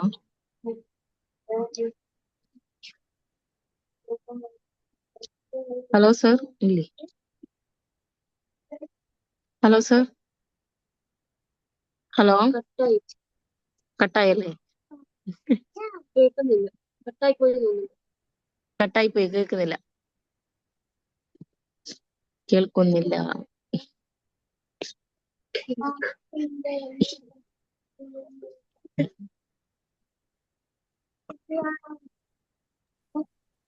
okay, 1 second. Okay, screen കാണുന്നുണ്ടോ? അപ്പം ഈ പറയുന്ന പോലെ എൻറ്റയർ ഇന്ത്യയിൽ നമുക്ക് എന്ത് വരുന്നുണ്ട്? കോട്ടണിന് ഡിമാൻഡ് വരുന്നുണ്ട്. അപ്പൊ ഞാൻ എവിടെ കൊണ്ടുപോയിട്ട് ഇത് എസ്റ്റാബ്ലിഷ് ചെയ്ത് കഴിഞ്ഞാലും ആളുകൾ ഡിമാൻഡ് അല്ലെങ്കിൽ ആവശ്യത്തിന് വേണ്ടിയിട്ട് വരും എന്നുള്ളത് ഉറപ്പാണ്. അപ്പൊ അതുകൊണ്ട് ഞാൻ എന്ത് ചെയ്യുന്നുണ്ട്? ഓക്കെ, മാർക്കറ്റ് ഡിമാൻഡ് അടിസ്ഥാനമാക്കിയിട്ടായിരിക്കും ഞാൻ എന്ത് ചെയ്യുന്നത്? ഇവിടെ എന്റെ ഇൻഡസ്ട്രി എസ്റ്റാബ്ലിഷ് ചെയ്യുന്നത്. ഓക്കെ, സോ അതുകൊണ്ടാണ് ഡീസെൻട്രലൈസ്ഡ് ആയിട്ട് കോട്ടൺ ടെക്സ്റ്റൈൽ ഇൻഡസ്ട്രി എസ്റ്റാബ്ലിഷ് ചെയ്യാൻ പറ്റുന്നത്. പിന്നെ നമ്മളിപ്പോ പറഞ്ഞ പോലെ ഓരോ പ്രദേശത്തും ഓരോ ഡിഫറെന്റ് കൾച്ചർ വരുന്നുണ്ട്. അപ്പം ഏറ്റവും നല്ലത് കോട്ടന്റെ ആ ഒരു ശീല അത് കൊണ്ടുപോയിട്ട് ഓരോ ലൊക്കാലിറ്റിയിലെ കൾച്ചർ മനസ്സിലാക്കിയിട്ട് അവിടെ ഞാൻ എന്ത് ചെയ്യാണ്? ഡിഫറെന്റ് ആയിട്ടുള്ള ഇൻഡസ്ട്രി എസ്റ്റാബ്ലിഷ് ചെയ്യുന്നതാണ്. ഇപ്പൊ കേരളത്തിൽ ഞാൻ ബൾക്കായിട്ട്, ഇപ്പൊ ഫോർ എക്സാമ്പിൾ ഞാൻ എന്ത് ചെയ്യാണ്? ഇവിടെ ഞാൻ ബൾക്കായിട്ട് ലൈക്ക് ഡ്രസ്സുകൾ ക്രിയേറ്റ് ചെയ്യാണ്, അല്ലെങ്കിൽ ഡ്രസ്സുകൾ ഞാൻ എന്ത് ചെയ്യാണ്? ഉണ്ടാക്കുകയാണ്. അതേ ഡ്രസ്സ് കൊണ്ടുപോയിട്ട് എനിക്ക് എന്ത് ചെയ്യാൻ പറ്റില്ല? തമിഴ്നാട്ടിലോ അല്ലെങ്കിൽ മഹാരാഷ്ട്രയിലോ ഒന്നും കൊണ്ടുപോയിട്ട് സെല് ചെയ്യാൻ പറ്റില്ല. അവിടെ ഡിഫറെന്റ് ടൈപ്സ് ഓഫ് കൾച്ചറാണ് വരുന്നത്. അപ്പൊ അതുകൊണ്ട് തന്നെ എന്ത് ചെയ്യണം? ഞാൻ അവിടുത്തെ കൾച്ചറിനനുസരിച്ചിട്ടുള്ള ഡ്രസ്സുകൾ ഡിസൈൻ ചെയ്യുന്നതാണ് കുറച്ചുകൂടെ നല്ലത്. അപ്പൊ അതിന് എനിക്ക് ഏറ്റവും നല്ലത് അവിടെ എന്ത് ചെയ്യുന്നതാണ്? ഇൻഡസ്ട്രീസ് എസ്റ്റാബ്ലിഷ് ചെയ്യാണ്. പിന്നെ ഈ പറയുന്ന ഫാഷൻ എന്ന് പറയുന്നത് കണ്ടിന്യൂസ്ലി ചേഞ്ച് ചെയ്തുകൊണ്ടിരിക്കുകയാണ്. അപ്പം കണ്ടിന്യൂസ്ലി മാർക്കറ്റിൽ എനിക്ക് എന്ത് വേണം? അപ്ഡേഷൻ കൊടുത്തുകൊണ്ടിരിക്കണം. ഇന്ന് ഉണ്ടാക്കുന്നതായിരിക്കില്ല അടുത്ത മാസത്തെ പുതിയ ട്രെൻഡ് എന്ന് പറയുന്നത്. അപ്പം മാർക്കറ്റിലേക്ക് പുതിയ പുതിയ സാധനങ്ങൾ പെട്ടെന്ന് റിലീസ് ചെയ്യാൻ പറ്റണമെന്നുണ്ടെങ്കിൽ മാർക്കറ്റിനോട് ക്ലോസ് ആയിട്ടായിരിക്കണം എന്ത് ചെയ്യേണ്ടത്? എന്റെ ഇൻഡസ്ട്രി ലൊക്കേറ്റ് ചെയ്യേണ്ടത്. ഓക്കെ, സോ അതുകൊണ്ടാണ് ഇപ്പൊ എന്ത് ചെയ്യുന്നത്? കോട്ടൺ ഇൻഡസ്ട്രീസ് ഒക്കെ കൂടുതലായിട്ട് ഇത്തരത്തിൽ ഡീസെൻട്രലൈസ്ഡ് ലൊക്കേഷൻസിൽ നമ്മൾ എസ്റ്റാബ്ലിഷ് ചെയ്യുന്നത്. Okay, I hope this is clear. അപ്പൊ ഇത്തരത്തില് വളരെ അനാലിറ്റിക്കൽ ആയിട്ട് ലൊക്കേഷൻ ഓഫ് ദ ഇൻഡസ്ട്രീസിനെ അനലൈസ് ചെയ്തുകൊണ്ടുള്ള ചോദ്യങ്ങൾ ഒരുപാട് വരുന്നുണ്ട്. Okay, then the next, can the strategy of regional resource based manufacturing help in promoting employment in India? Okay, regional resource based manufacturing. അപ്പം ഓരോ പ്രദേശത്തും ഡിഫറെന്റ് ആയിട്ടുള്ള റിസോഴ്സസ് നമുക്ക് അവൈലബിൾ ആണ്. ഓക്കെ, ഇപ്പൊ ഫോർ എക്സാമ്പിൾ നമ്മൾ ഫസ്റ്റ് പറഞ്ഞ എക്സാമ്പിളിലേക്ക് തന്നെ വരികയാണ്. അതായത് കയർ. കേരളത്തിൽ കയർ അവൈലബിൾ ആണ്. അപ്പൊ ഈ കയർ തിരിക്കാൻ ഉള്ള സ്കില്ല് ആളുകൾക്ക് കൊടുക്കാന്ന് വിചാരിക്കാം. അപ്പൊ സ്വാഭാവികമായിട്ടും ഈ റിസോഴ്സ് ഉള്ള റീജിയൻ എന്ന് വെച്ച് കഴിഞ്ഞാൽ കേരളത്തിലെ ആലപ്പുഴ, അവിടേക്കായിരിക്കും കൂടുതലായിട്ടും കയർ കമ്പനികൾ വരാനുള്ള സാധ്യത. അപ്പം അവിടെയുള്ള ആളുകൾക്ക് ഇതിൽ സ്കില്ല് കൊടുത്തിട്ടുണ്ട്. ഓക്കെ, അതായത് കയർ പിരിക്കുന്നതിന് വേണ്ടിയിട്ടുള്ള സ്കില്ല് അവർക്ക് കൊടുത്തിട്ടുണ്ട്. അതിന് വേണ്ടിയിട്ടുള്ള പുതിയ ടെക്നോളജീസ് യൂസ് ചെയ്യാനുള്ള സ്കില്ല് അവർക്ക് ഉണ്ടെന്നുണ്ടെങ്കിൽ സ്വാഭാവികമായിട്ടും അങ്ങനെയുള്ള ഇൻഡസ്ട്രീസ് അവരെ എടുക്കുന്നതിനുള്ള സാധ്യതയുണ്ട്. അവർക്ക് എംപ്ലോയ്മെന്റ് അല്ലെങ്കിൽ ജോലി കിട്ടുന്നതിനുള്ള സാധ്യത കൂടുതലാണ്. അപ്പോൾ ഇതാണ് ഇവിടെ പറഞ്ഞിരിക്കുന്നത്. The strategy of regional resource based manufacturing helps in promoting employment in India. അത് പോസിബിൾ ആണോ അല്ലേ എന്നുള്ളതാണ് ചോദ്യം. അപ്പൊ അത് ഡിഫറെന്റ് ഇൻഡസ്ട്രീസിന്റെ ബേസിലായിരിക്കണം നിങ്ങൾ ഈ ഒരു ആൻസർ കൊടുക്കേണ്ടത്. ഇപ്പൊ ഫോർ എക്സാമ്പിൾ IT ഇൻഡസ്ട്രീസിൽ ഇത് നന്നായിട്ട് വർക്ക് ചെയ്യും. അപ്പം ഏറ്റവും നന്നായിട്ട് ടെക്നിക്കൽ നോളജ് അല്ലെങ്കിൽ സോഫ്റ്റ്വെയർ നോളജ് ഏത് പ്രദേശത്താണോ ഉള്ളത് അവിടേക്കായിരിക്കും കൂടുതലായിട്ട് ആളുകൾ എന്ത് ചെയ്യുന്നത്? ഇൻവെസ്റ്റ് ചെയ്യുന്നതും അത്തരത്തിലുള്ള ഇൻഡസ്ട്രീസ് വളരെയൊക്കെ ചെയ്യുന്നത് ആ പ്രദേശത്തായിരിക്കും. അപ്പൊ ഡെഫിനറ്റ്ലി അവിടെ അത് വർക്കാവും. എന്നാൽ ഇത് വർക്കാവാത്ത ചില ഇൻഡസ്ട്രീസ് വരുന്നുണ്ട്. അതായത് ആ എംപ്ലോയ്മെന്റിൽ ആ ഒരു പ്രദേശത്തുള്ള ആളുകൾക്ക് സ്കില്ല് കൊടുത്തത് കൊണ്ട് ചിലപ്പം കാര്യം ഉണ്ടാവണം എന്നില്ല. ഓക്കെ, സോ അങ്ങനത്തെ ചില ഇൻഡസ്ട്രീസും വരുന്നുണ്ട്. ഇപ്പൊ ഫോർ എക്സാമ്പിൾ ലൈക്ക് ആർക്കിടെക്ചർ. ഇപ്പം നമ്മുടെ കേരള ഗവൺമെന്റ് ഒരു സ്കീം ഇറക്കാണ്. കേരളത്തിലുള്ള ലൈക്ക് നല്ല ആർക്കിടെക്ചേഴ്സ് ആയിട്ടുള്ള ഒരുപാട് ആളുകൾ എന്ത് ചെയ്യാണ്? ഇവിടെ എസ്റ്റാബ്ലിഷ് ചെയ്യാണ്. പക്ഷെ അങ്ങനെ ചെയ്തിട്ട് കാര്യമില്ല. കാരണം എന്താണ്?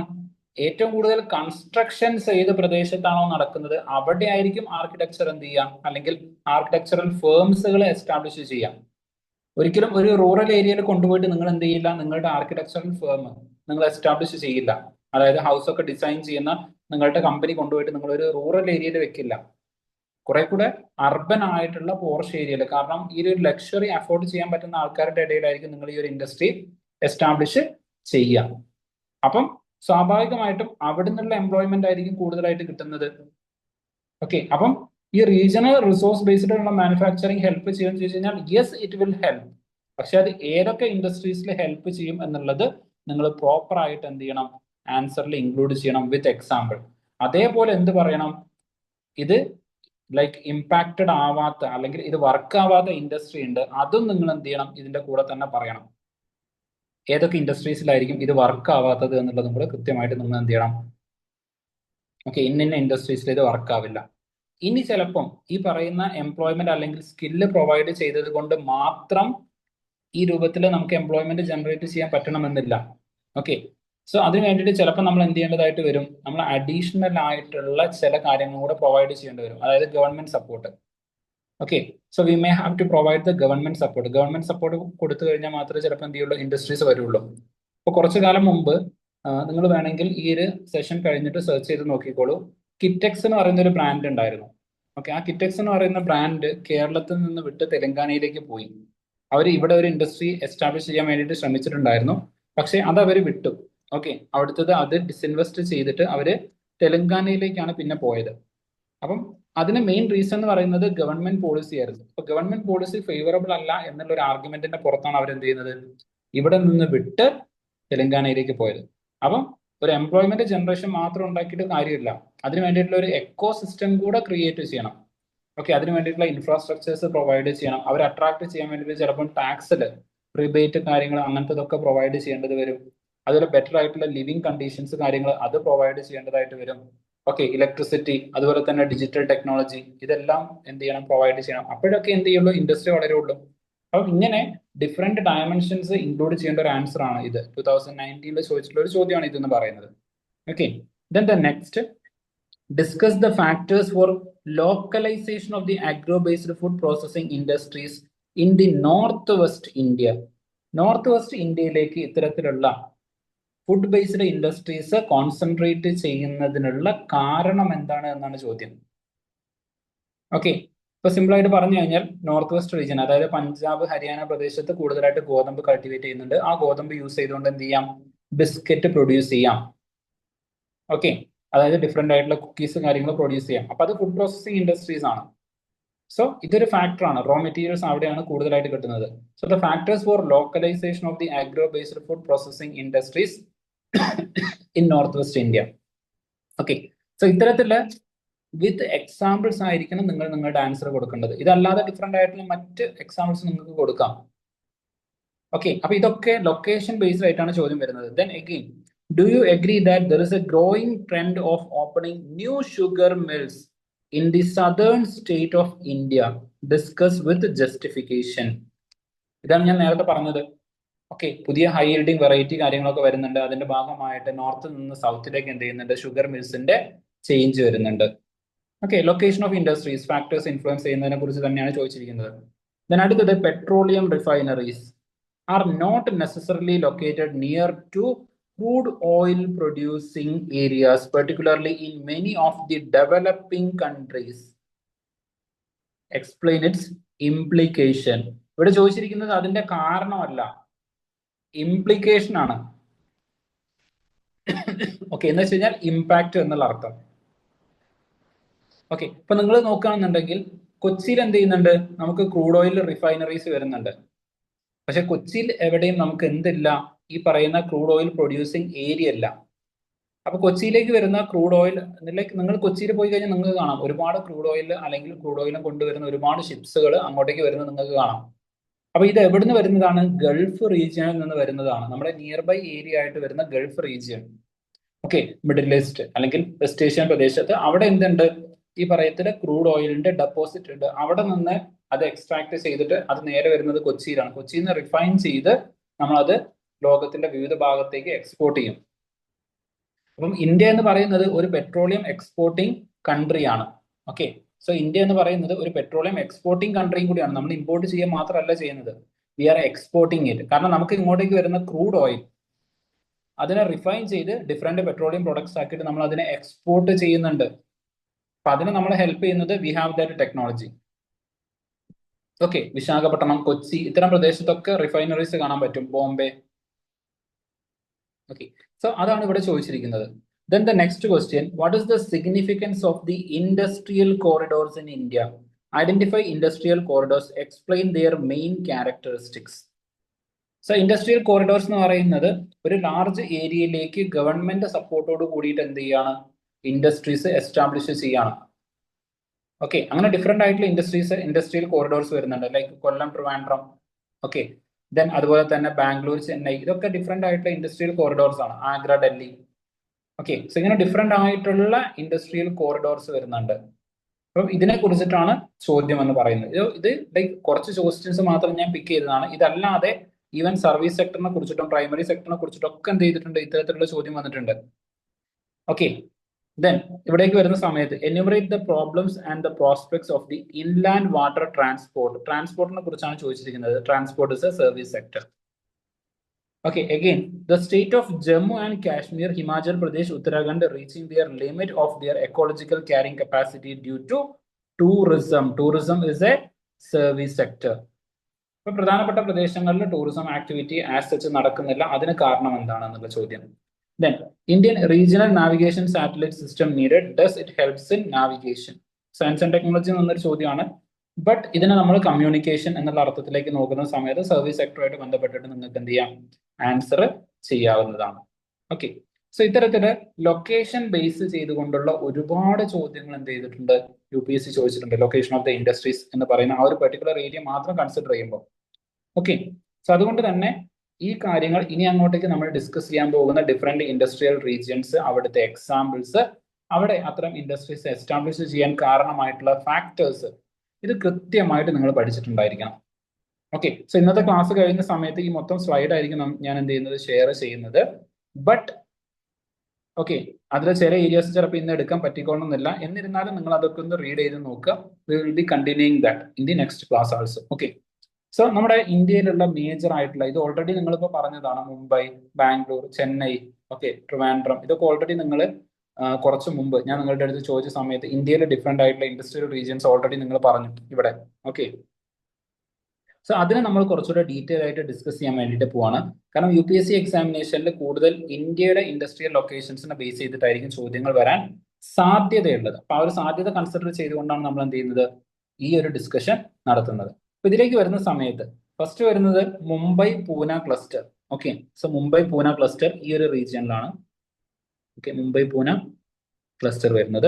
Then Bangalore Tamil Nadu region, Bangalore to like Chennai വരുന്ന ഒരു പ്രദേശമാണ്. ഓക്കെ, ഈ ഒരു പ്രദേശം ഇത് എന്താണ്, ഒരു ഇൻഡസ്ട്രിയൽ റീജിയൻ ആണ്. Then comes Hooghly region. Okay, ബീഹാറിലെ ഈ ഒരു പ്രദേശം ഹുഗ്ലി റീജിയൻ, ഇവിടെയും ഒരു ഇൻഡസ്ട്രിയൽ പ്രദേശമാണ്. Then Ahmedabad Baroda region. Okay, then Chota Nagpur industrial belt, Visakhapatnam Guntur belt, Visakhapatnam Guntur belt. Okay, Andhra Pradesh, like ഈ ഒരു പ്രദേശം Visakhapatnam Guntur belt. Okay, then Ahmedabad Baroda.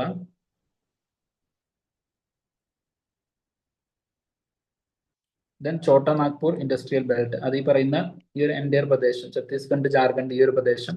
കാരണം ഇവിടെയാണ് ഏറ്റവും കൂടുതൽ മൈനിങ് ഇൻഡസ്ട്രീസ് എസ്റ്റാബ്ലിഷ് ചെയ്തിരിക്കുന്നത്.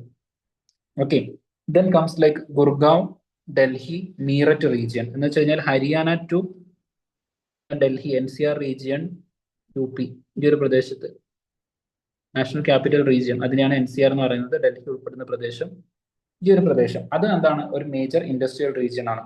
ദെൻ കൊല്ലം ട്രിവാൻഡ്രം ഇൻഡസ്ട്രിയൽ ബെൽറ്റ്, ഇത്. ഓക്കെ, സോ ഇതൊക്കെയാണ് നമ്മുടെ ഇന്ത്യയിലെ മേജർ ആയിട്ടുള്ള ഇൻഡസ്ട്രിയൽ ബെൽറ്റ് റീജിയൻസ് എന്ന് പറയുന്നത്. ഓക്കെ, സോ ഓരോ ഇൻഡസ്ട്രിയൽ ബെൽറ്റ് നിങ്ങൾക്ക് ഐഡന്റിഫൈ ചെയ്യാൻ വേണ്ടിയിട്ട് പറ്റണം. നിങ്ങൾ ഇന്ത്യയുടെ മാപ്പ് കൊടുക്കുന്ന സമയത്ത് ഇതുപോലെ ഇൻഡസ്ട്രീസ് അടയാളപ്പെടുത്തിയിട്ടായിരിക്കണം നിങ്ങൾ എന്ത് ചെയ്യേണ്ടത്, ആൻസർ ചെയ്യേണ്ടത്. ഓക്കെ, ഞാൻ പറയുന്നത് ക്ലിയർ ആവുന്നുണ്ടോ? ക്ലിയർ ആവുന്നുണ്ട് സർ. Okay, good. ഓക്കെ, അപ്പം ഈ ഒരു ഇൻഡസ്ട്രിയൽ ലൊക്കേഷൻസ് നോക്കി വെക്കണം.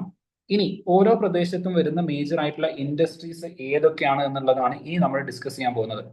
സോ ഫസ്റ്റ് നമ്മൾ പറഞ്ഞു മുംബൈ പൂനെ ഇൻഡസ്ട്രിയൽ ക്ലസ്റ്റർ മഹാരാഷ്ട്ര പ്രദേശത്ത് വരുന്നതാണ് മുംബൈ പൂനെ. സോ ഈ പ്രദേശം നമ്മൾ നോക്കുകയാണെന്നുണ്ടെങ്കിൽ വെസ്റ്റേൺ ഘട്ടിന്റെ രണ്ട് അപ്പുറം ഇപ്പുറം ആയിട്ടാണ് സത്യത്തിൽ ഈ ഒരു പ്രദേശം വരുന്നത്. ഓക്കെ, ബട്ട് എനിവേ ഈ ഒരു പ്രദേശത്ത് ഒരുപാട് ഇൻഡസ്ട്രിയൽ എസ്റ്റാബ്ലിഷ്മെന്റ്സ് വരുന്നുണ്ട്.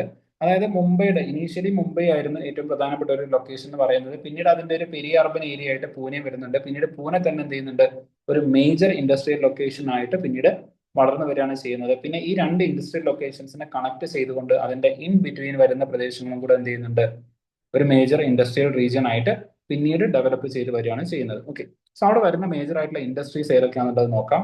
ഫസ്റ്റ് ഓട്ടോമൊബൈൽ ഇൻഡസ്ട്രീസ് വരുന്നുണ്ട്. ഓക്കെ, നിങ്ങൾക്ക് ഡിഫറെന്റ് എക്സാമ്പിൾസ് കൊടുക്കാം. നിങ്ങൾക്ക് അറിയാവുന്ന, നിങ്ങൾ കേട്ട് പരിചയമുള്ള ഏത് ഓട്ടോമൊബൈൽ ഇൻഡസ്ട്രിയും എക്സാമ്പിൾ ആയിട്ട് നിങ്ങൾക്ക് കൊടുക്കാം. ഇപ്പൊ like Tata mobile, like Motors, Mercedes Benz, Bajaj, Mahindra. Okay, Mahindra and Mahindra, like whatever, you can give the examples. Then textile industries വരുന്നുണ്ട്. So Bombay Pune belt is a major textile location. കാരണം ഞാൻ നേരത്തെ പറഞ്ഞ പോലെ നമ്മുടെ ഇന്ത്യയുടെ സദേൺ റീജിയനിൽ ഏറ്റവും കൂടുതലായിട്ട് ബ്ലാക്ക് സോയിൽ കാണുന്ന പ്രദേശം എന്ന് പറയുന്നത് ഈ ഡക്കാൻ പ്രദേശമാണ്. അപ്പൊ ഈ ഡക്കാൻ പ്ലാറ്റ്യൂ റീജിയൻ അവിടെ വരുന്നു എന്ന് ചോദിച്ചു കഴിഞ്ഞാൽ ഈ ഒരു പ്രദേശമാണ് ഏറ്റവും കൂടുതലായിട്ട് കാണുന്നത്. കർണാടക, മഹാരാഷ്ട്ര ഈ ഒരു പ്രദേശത്താണ് ഏറ്റവും കൂടുതൽ ബ്ലാക്ക് സോയിൽ കാണുന്നത്. അപ്പൊ ബ്ലാക്ക് സോയിൽ ഇവിടെ ഏറ്റവും കൂടുതൽ കാണുന്നത് കൊണ്ട് തന്നെ അവിടെ ഏറ്റവും കൂടുതൽ കോട്ടൺ കൾട്ടിവേഷൻ ഉണ്ടാവും. അപ്പൊ കോട്ടൺ ഏറ്റവും കൂടുതൽ കിട്ടുന്നത് കൊണ്ട് തന്നെ എന്ത് ചെയ്യുന്നുണ്ട്, ഈ ഒരു പ്രദേശം ഏറ്റവും കൂടുതലായിട്ട് ടെക്സ്റ്റൈൽ ഇൻഡസ്ട്രീസ് വളർന്നു വരുന്ന ഒരു പ്രദേശമാണ്. അത് മാത്രവുമല്ല, നമ്മുടെ ഇന്ത്യയിലുള്ള കോട്ടന്റെ ക്വാളിറ്റി എന്ന് പറയുന്നത് അപ് ടു ദ മാർക്ക് അല്ല. അതുകൊണ്ട് ഈവൻ USA പോലുള്ള പ്രദേശത്ത് നിന്ന് നമ്മൾ ഇങ്ങോട്ടേക്ക് കോട്ടൺ എന്ത് ചെയ്യുന്നുണ്ട്, ഇമ്പോർട്ട് ചെയ്യുന്നുണ്ട്, ഇറക്കുമതി ചെയ്യുന്നുണ്ട്. അങ്ങനത്തെ കോട്ടൺ എല്ലാം ആദ്യം എത്തുന്നത് ബോംബെയിലാണ്. ഓക്കെ, അങ്ങനത്തെ കോട്ടൺസ് ആദ്യം എത്തുന്നത് ബോംബെയിലാണ്. സോ അതുകൊണ്ട് തന്നെ ആ ബോംബെയിൽ ഇമ്പോർട്ട് ചെയ്ത് വരുന്നു, ആ കോട്ടൺ എടുത്തിട്ട് ആ നിയർ ബൈ ഏരിയയിൽ എന്ത് ചെയ്യുന്നുണ്ട്, ഇൻഡസ്ട്രീസ് വെച്ചുകൊണ്ട് അതിനെ പ്രോസസ് ചെയ്യുന്നുണ്ട്. അപ്പൊ ഇങ്ങനെ ഡിഫറെന്റ് ആയിട്ടുള്ള ഫാക്ടേഴ്സിന്റെ ബേസിൽ ഈ ഒരു പ്രദേശം എന്ത് ചെയ്തിട്ടുണ്ട്, ടെക്സ്റ്റൈൽ ഇൻഡസ്ട്രീസിന് പേര് കേട്ട ഒരു പ്രദേശമാണ്. ഇനി അത് മാത്രമല്ല, ഇന്ത്യയിലെ ഏറ്റവും കൂടുതൽ ആളുകൾ, ലോകത്ത് തന്നെ ഏറ്റവും ജനസാന്ദ്രതയുള്ള പ്രദേശങ്ങളിൽ ഒന്നാണ് ബോംബെ എന്ന് പറയുന്നത്. ജനസാന്ദ്രത എന്ന് വെച്ച് കഴിഞ്ഞാൽ ആളുകൾ തിങ്ങി താമസിക്കുകയാണ്. അപ്പൊ ഒരുപാട് ആളുകൾ ഉണ്ടാകുമ്പോൾ ഹ്യൂജ് മാർക്കറ്റ് ആണ് അത്. അപ്പൊ അവിടെ ഉണ്ടാക്കുന്ന പ്രൊഡക്റ്റുകൾ കണ്ടിന്യൂസ്ലി എന്ത് ചെയ്യാം, മാർക്കറ്റിലേക്ക് പമ്പ് ചെയ്യാം. അത് മാത്രമല്ല, ഇന്ത്യയുടെ ഒരു ഫാഷൻ സിറ്റിയും കൂടിയാണ് ബോംബെ എന്ന് പറയുന്നത്. നിങ്ങൾക്ക് നോക്കിയാൽ മനസ്സിലാവും, നമ്മുടെ ഇന്ത്യയിലെ മോസ്റ്റ് ഓഫ് ദ സെലിബ്രിറ്റീസ് അവരുടെ വീടുകൾ നിൽക്കുന്നത് ഈ ബോംബെയിലായിരിക്കും. ഓക്കെ, ലൈക്ക് നിങ്ങൾ കേട്ടിട്ടുണ്ടായിരിക്കും ഷാറുഖ് ഖാന്റെ മന്നത്, ഈവൻ അംബാനിയുടെ like Antilia. Okay, then recent Ranbir Kapoor അവരുടെ പുതിയ ബിൽഡിങ്. ഓക്കെ, സോ ഇങ്ങനെ ഡിഫറെന്റ് ആയിട്ടുള്ളത്. Then even like Deepika Padukone and ഇവരൊക്കെ ബോംബെ റീജിയനിലാണ് എന്ത് ചെയ്തിട്ടുള്ളത്, വീടുകൾ എടുത്തിട്ടുള്ളത്. So it's like a fashion icon, ഒരു ഫാഷൻ സിറ്റിയും കൂടെയാണ്. ഓക്കെ, ഏറ്റവും പുതിയ പുതിയ ട്രെൻഡുകൾ ഏറ്റവും പെട്ടെന്ന് ലൈക്ക് അബ്സോർബ് ചെയ്യപ്പെടുന്ന ഒരു പ്രദേശം കൂടിയാണ്. അപ്പം പുതിയ പുതിയ ഡ്രസ്സുകൾ മാർക്കറ്റിലേക്ക് കണ്ടിന്യൂസ്ലി റിലീസ് ചെയ്യാം. അപ്പോൾ ഒരു ഹ്യൂജ് മാർക്കറ്റും കൂടെ അവിടെ എക്സിസ്റ്റ് ചെയ്യുന്നുണ്ട്. അതുപോലെ തന്നെ അഫോർഡ് ചെയ്യാൻ പറ്റും. അവിടെയുള്ള ആളുകളൊക്കെ എന്താണ്, റിച്ച് ആണ്. അപ്പൊ അവർക്ക് എത്ര ഡ്രസ്സ് വേണേലും അഫോർഡ് ചെയ്യാൻ പറ്റും എന്നുള്ള തരത്തിലുള്ള ആ ഒരു കാര്യം കൂടെ വരുന്നുണ്ട്. കണ്ടിന്യൂസ്ലി അവർക്ക് വാങ്ങിക്കാൻ വേണ്ടിയിട്ട് സാധിക്കും. അപ്പൊ ഇങ്ങനത്തെ പാരാമീറ്റേഴ്സ് എല്ലാം കൂടെ കൺസിഡർ ചെയ്തിട്ടാണ് എന്ത് ചെയ്യുന്നത്, ടെക്സ്റ്റൈൽ ഇൻഡസ്ട്രീസ് ആ പ്രദേശത്ത് കോൺസെൻട്രേറ്റ് ചെയ്യുന്നത്. Then pharmaceuticals. ഇപ്പൊ ഫാർമസ്യൂട്ടിക്കൽസിലേക്ക് വരുന്ന സമയത്ത് ഇതിന്റെ ഇൻഗ്രീഡിയൻസ് വരുന്നുണ്ട്, active pharmaceutical ingredients. Okay, API, active pharmaceutical ingredients. ഇത് നമ്മൾ ഇമ്പോർട്ട് ചെയ്യാണ് ചെയ്യുന്നത്. നമ്മുടെ ഇന്ത്യയിൽ ഇത്തരത്തിലുള്ള ആക്റ്റീവ് ഫാർമസ്യൂട്ടിക്കൽ ഇൻഗ്രീഡിയൻസ് അവൈലബിൾ അല്ല. അപ്പൊ അത് നമ്മൾ ചൈനയിൽ നിന്നൊക്കെ ഇമ്പോർട്ട് ചെയ്യാണ് ചെയ്യുന്നത്. അപ്പൊ ഡെഫിനറ്റ്ലി ഇമ്പോർട്ട് ചെയ്തിട്ട് ഫസ്റ്റ് വരുന്ന പ്രദേശം എന്ന് പറയുന്നത് ബോംബെ ആയിരിക്കും. അതുകൊണ്ട് തന്നെ നിയർ ബൈ ഏരിയയിലാണ് എന്ത് ചെയ്യുന്നത്, ഏറ്റവും കൂടുതലായിട്ട് ഇത്തരത്തിലുള്ള ഇൻഡസ്ട്രീസ് എസ്റ്റാബ്ലിഷ് ചെയ്യപ്പെട്ടിട്ടുള്ളത്. Okay, so that's also one reason. Then comes engineering goods and electronics. So obviously rich ആയിട്ടുള്ള ഒരു മാർക്കറ്റ് ഉണ്ട്. ആ നിയർ ബൈ ഏരിയയിലേക്ക് എന്ത് ചെയ്യാൻ വേണ്ടിയിട്ട് സാധിക്കും, നമുക്ക് ഒരുപാട് ഇലക്ട്രോണിക്സ് ഐറ്റംസ് ഒക്കെ സെല് ചെയ്യാൻ വേണ്ടിയിട്ട് സാധിക്കും. അത് മാത്രമല്ല, ഈ ഇന്ത്യയിൽ ഉണ്ടാക്കുന്ന പല ഇലക്ട്രോണിക് ഐറ്റംസും നമ്മൾ വിദേശ രാജ്യങ്ങളിലേക്ക് എക്സ്പോർട്ട് ചെയ്യുന്നുണ്ട്. ഇപ്പൊ നിങ്ങൾ കണ്ടിട്ടുണ്ടായിരിക്കും റീസെന്റ് ടൈംസിൽ ട്രംപിന്റെ ഒരു പോളിസി ചേഞ്ച് കാരണം ഇന്ത്യയിൽ നിന്ന് ഐഫോൺ മാനുഫാക്ചർ ചെയ്ത് ഇന്ത്യയിൽ നിന്നാണ് ഐഫോൺ എന്ത് ചെയ്യുന്നത് USA കൊണ്ടുപോയിട്ടുള്ളത്. ഓക്കെ, അതും ചാർട്ടേർഡ് ഫ്ലൈറ്റിൽ ലൈക്ക് എൻ്റെയർ ഫ്ലൈറ്റിൽ കാർഗോ ഫ്ലൈറ്റ്സിൽ എന്ത് ചെയ്യാണ് ഈ സാധനങ്ങൾ ഐഫോണുകൾ അങ്ങോട്ടേക്ക് കൊണ്ടുപോവാണ് ചെയ്തത്. ഓക്കെ, അപ്പം ഇത്തരത്തില് ഒരു നല്ല എക്സ്പോർട്ട് ലൊക്കേഷനും കൂടിയാണ്. അതായത് പോർട്ട് ആക്സസ് മാത്രമല്ല, മറിച്ച് ഫ്ലൈറ്റ് ആക്സസും കൂടെ വരുന്നുണ്ട്. കാരണം ഇമ്മീഡിയറ്റ്ലി ട്രംപിന്റെ പുതിയ പോളിസി ഇംപ്ലിമെന്റ് ചെയ്യുന്നതിന് മുമ്പ് ഐഫോൺ ഇവിടുന്ന് അവിടെ എത്തിക്കണം. ഷിപ്പിലാകുന്ന സമയത്ത് ഒരുപാട് ടൈം എടുക്കും. അതുകൊണ്ട് എന്ത് ചെയ്തു, പെട്ടെന്ന് തന്നെ ഐഫോൺ എന്ത് ചെയ്തു അങ്ങോട്ടേക്ക് എത്തിക്കാൻ വേണ്ടിയിട്ട് ശ്രമിച്ചിട്ടുണ്ടായിരുന്നു. ഓക്കെ, സോ ലൈക്ക് അവിടെയൊക്കെ ഒരുപാട് മാർക്കറ്റ് സിസ്റ്റംസ് വർക്ക് ചെയ്യുന്നുണ്ട്. അപ്പൊ നിങ്ങൾ ജസ്റ്റ് നിങ്ങളുടെ ഒരു ജനറൽ അവയർനെസ്സിന് വേണ്ടിയിട്ട് പറയുന്ന ഒരു കാര്യമാണ്. ഇപ്പോഴത്തെ ആപ്പിളിന്റെ സിഇഒ ആരാണ്? Anyone have any idea? ഇപ്പോഴത്തെ ആപ്പിളിന്റെ സിഇഒ ആരാണ്, അറിയാമോ? സർ എന്തായിരുന്നു ചോദിച്ചിരുന്നത്? ഞാൻ ഉണ്ടായിരുന്നില്ല, ഒന്നുകൂടി റിപ്പീറ്റ് ചെയ്ത് പറയാൻ പറ്റും?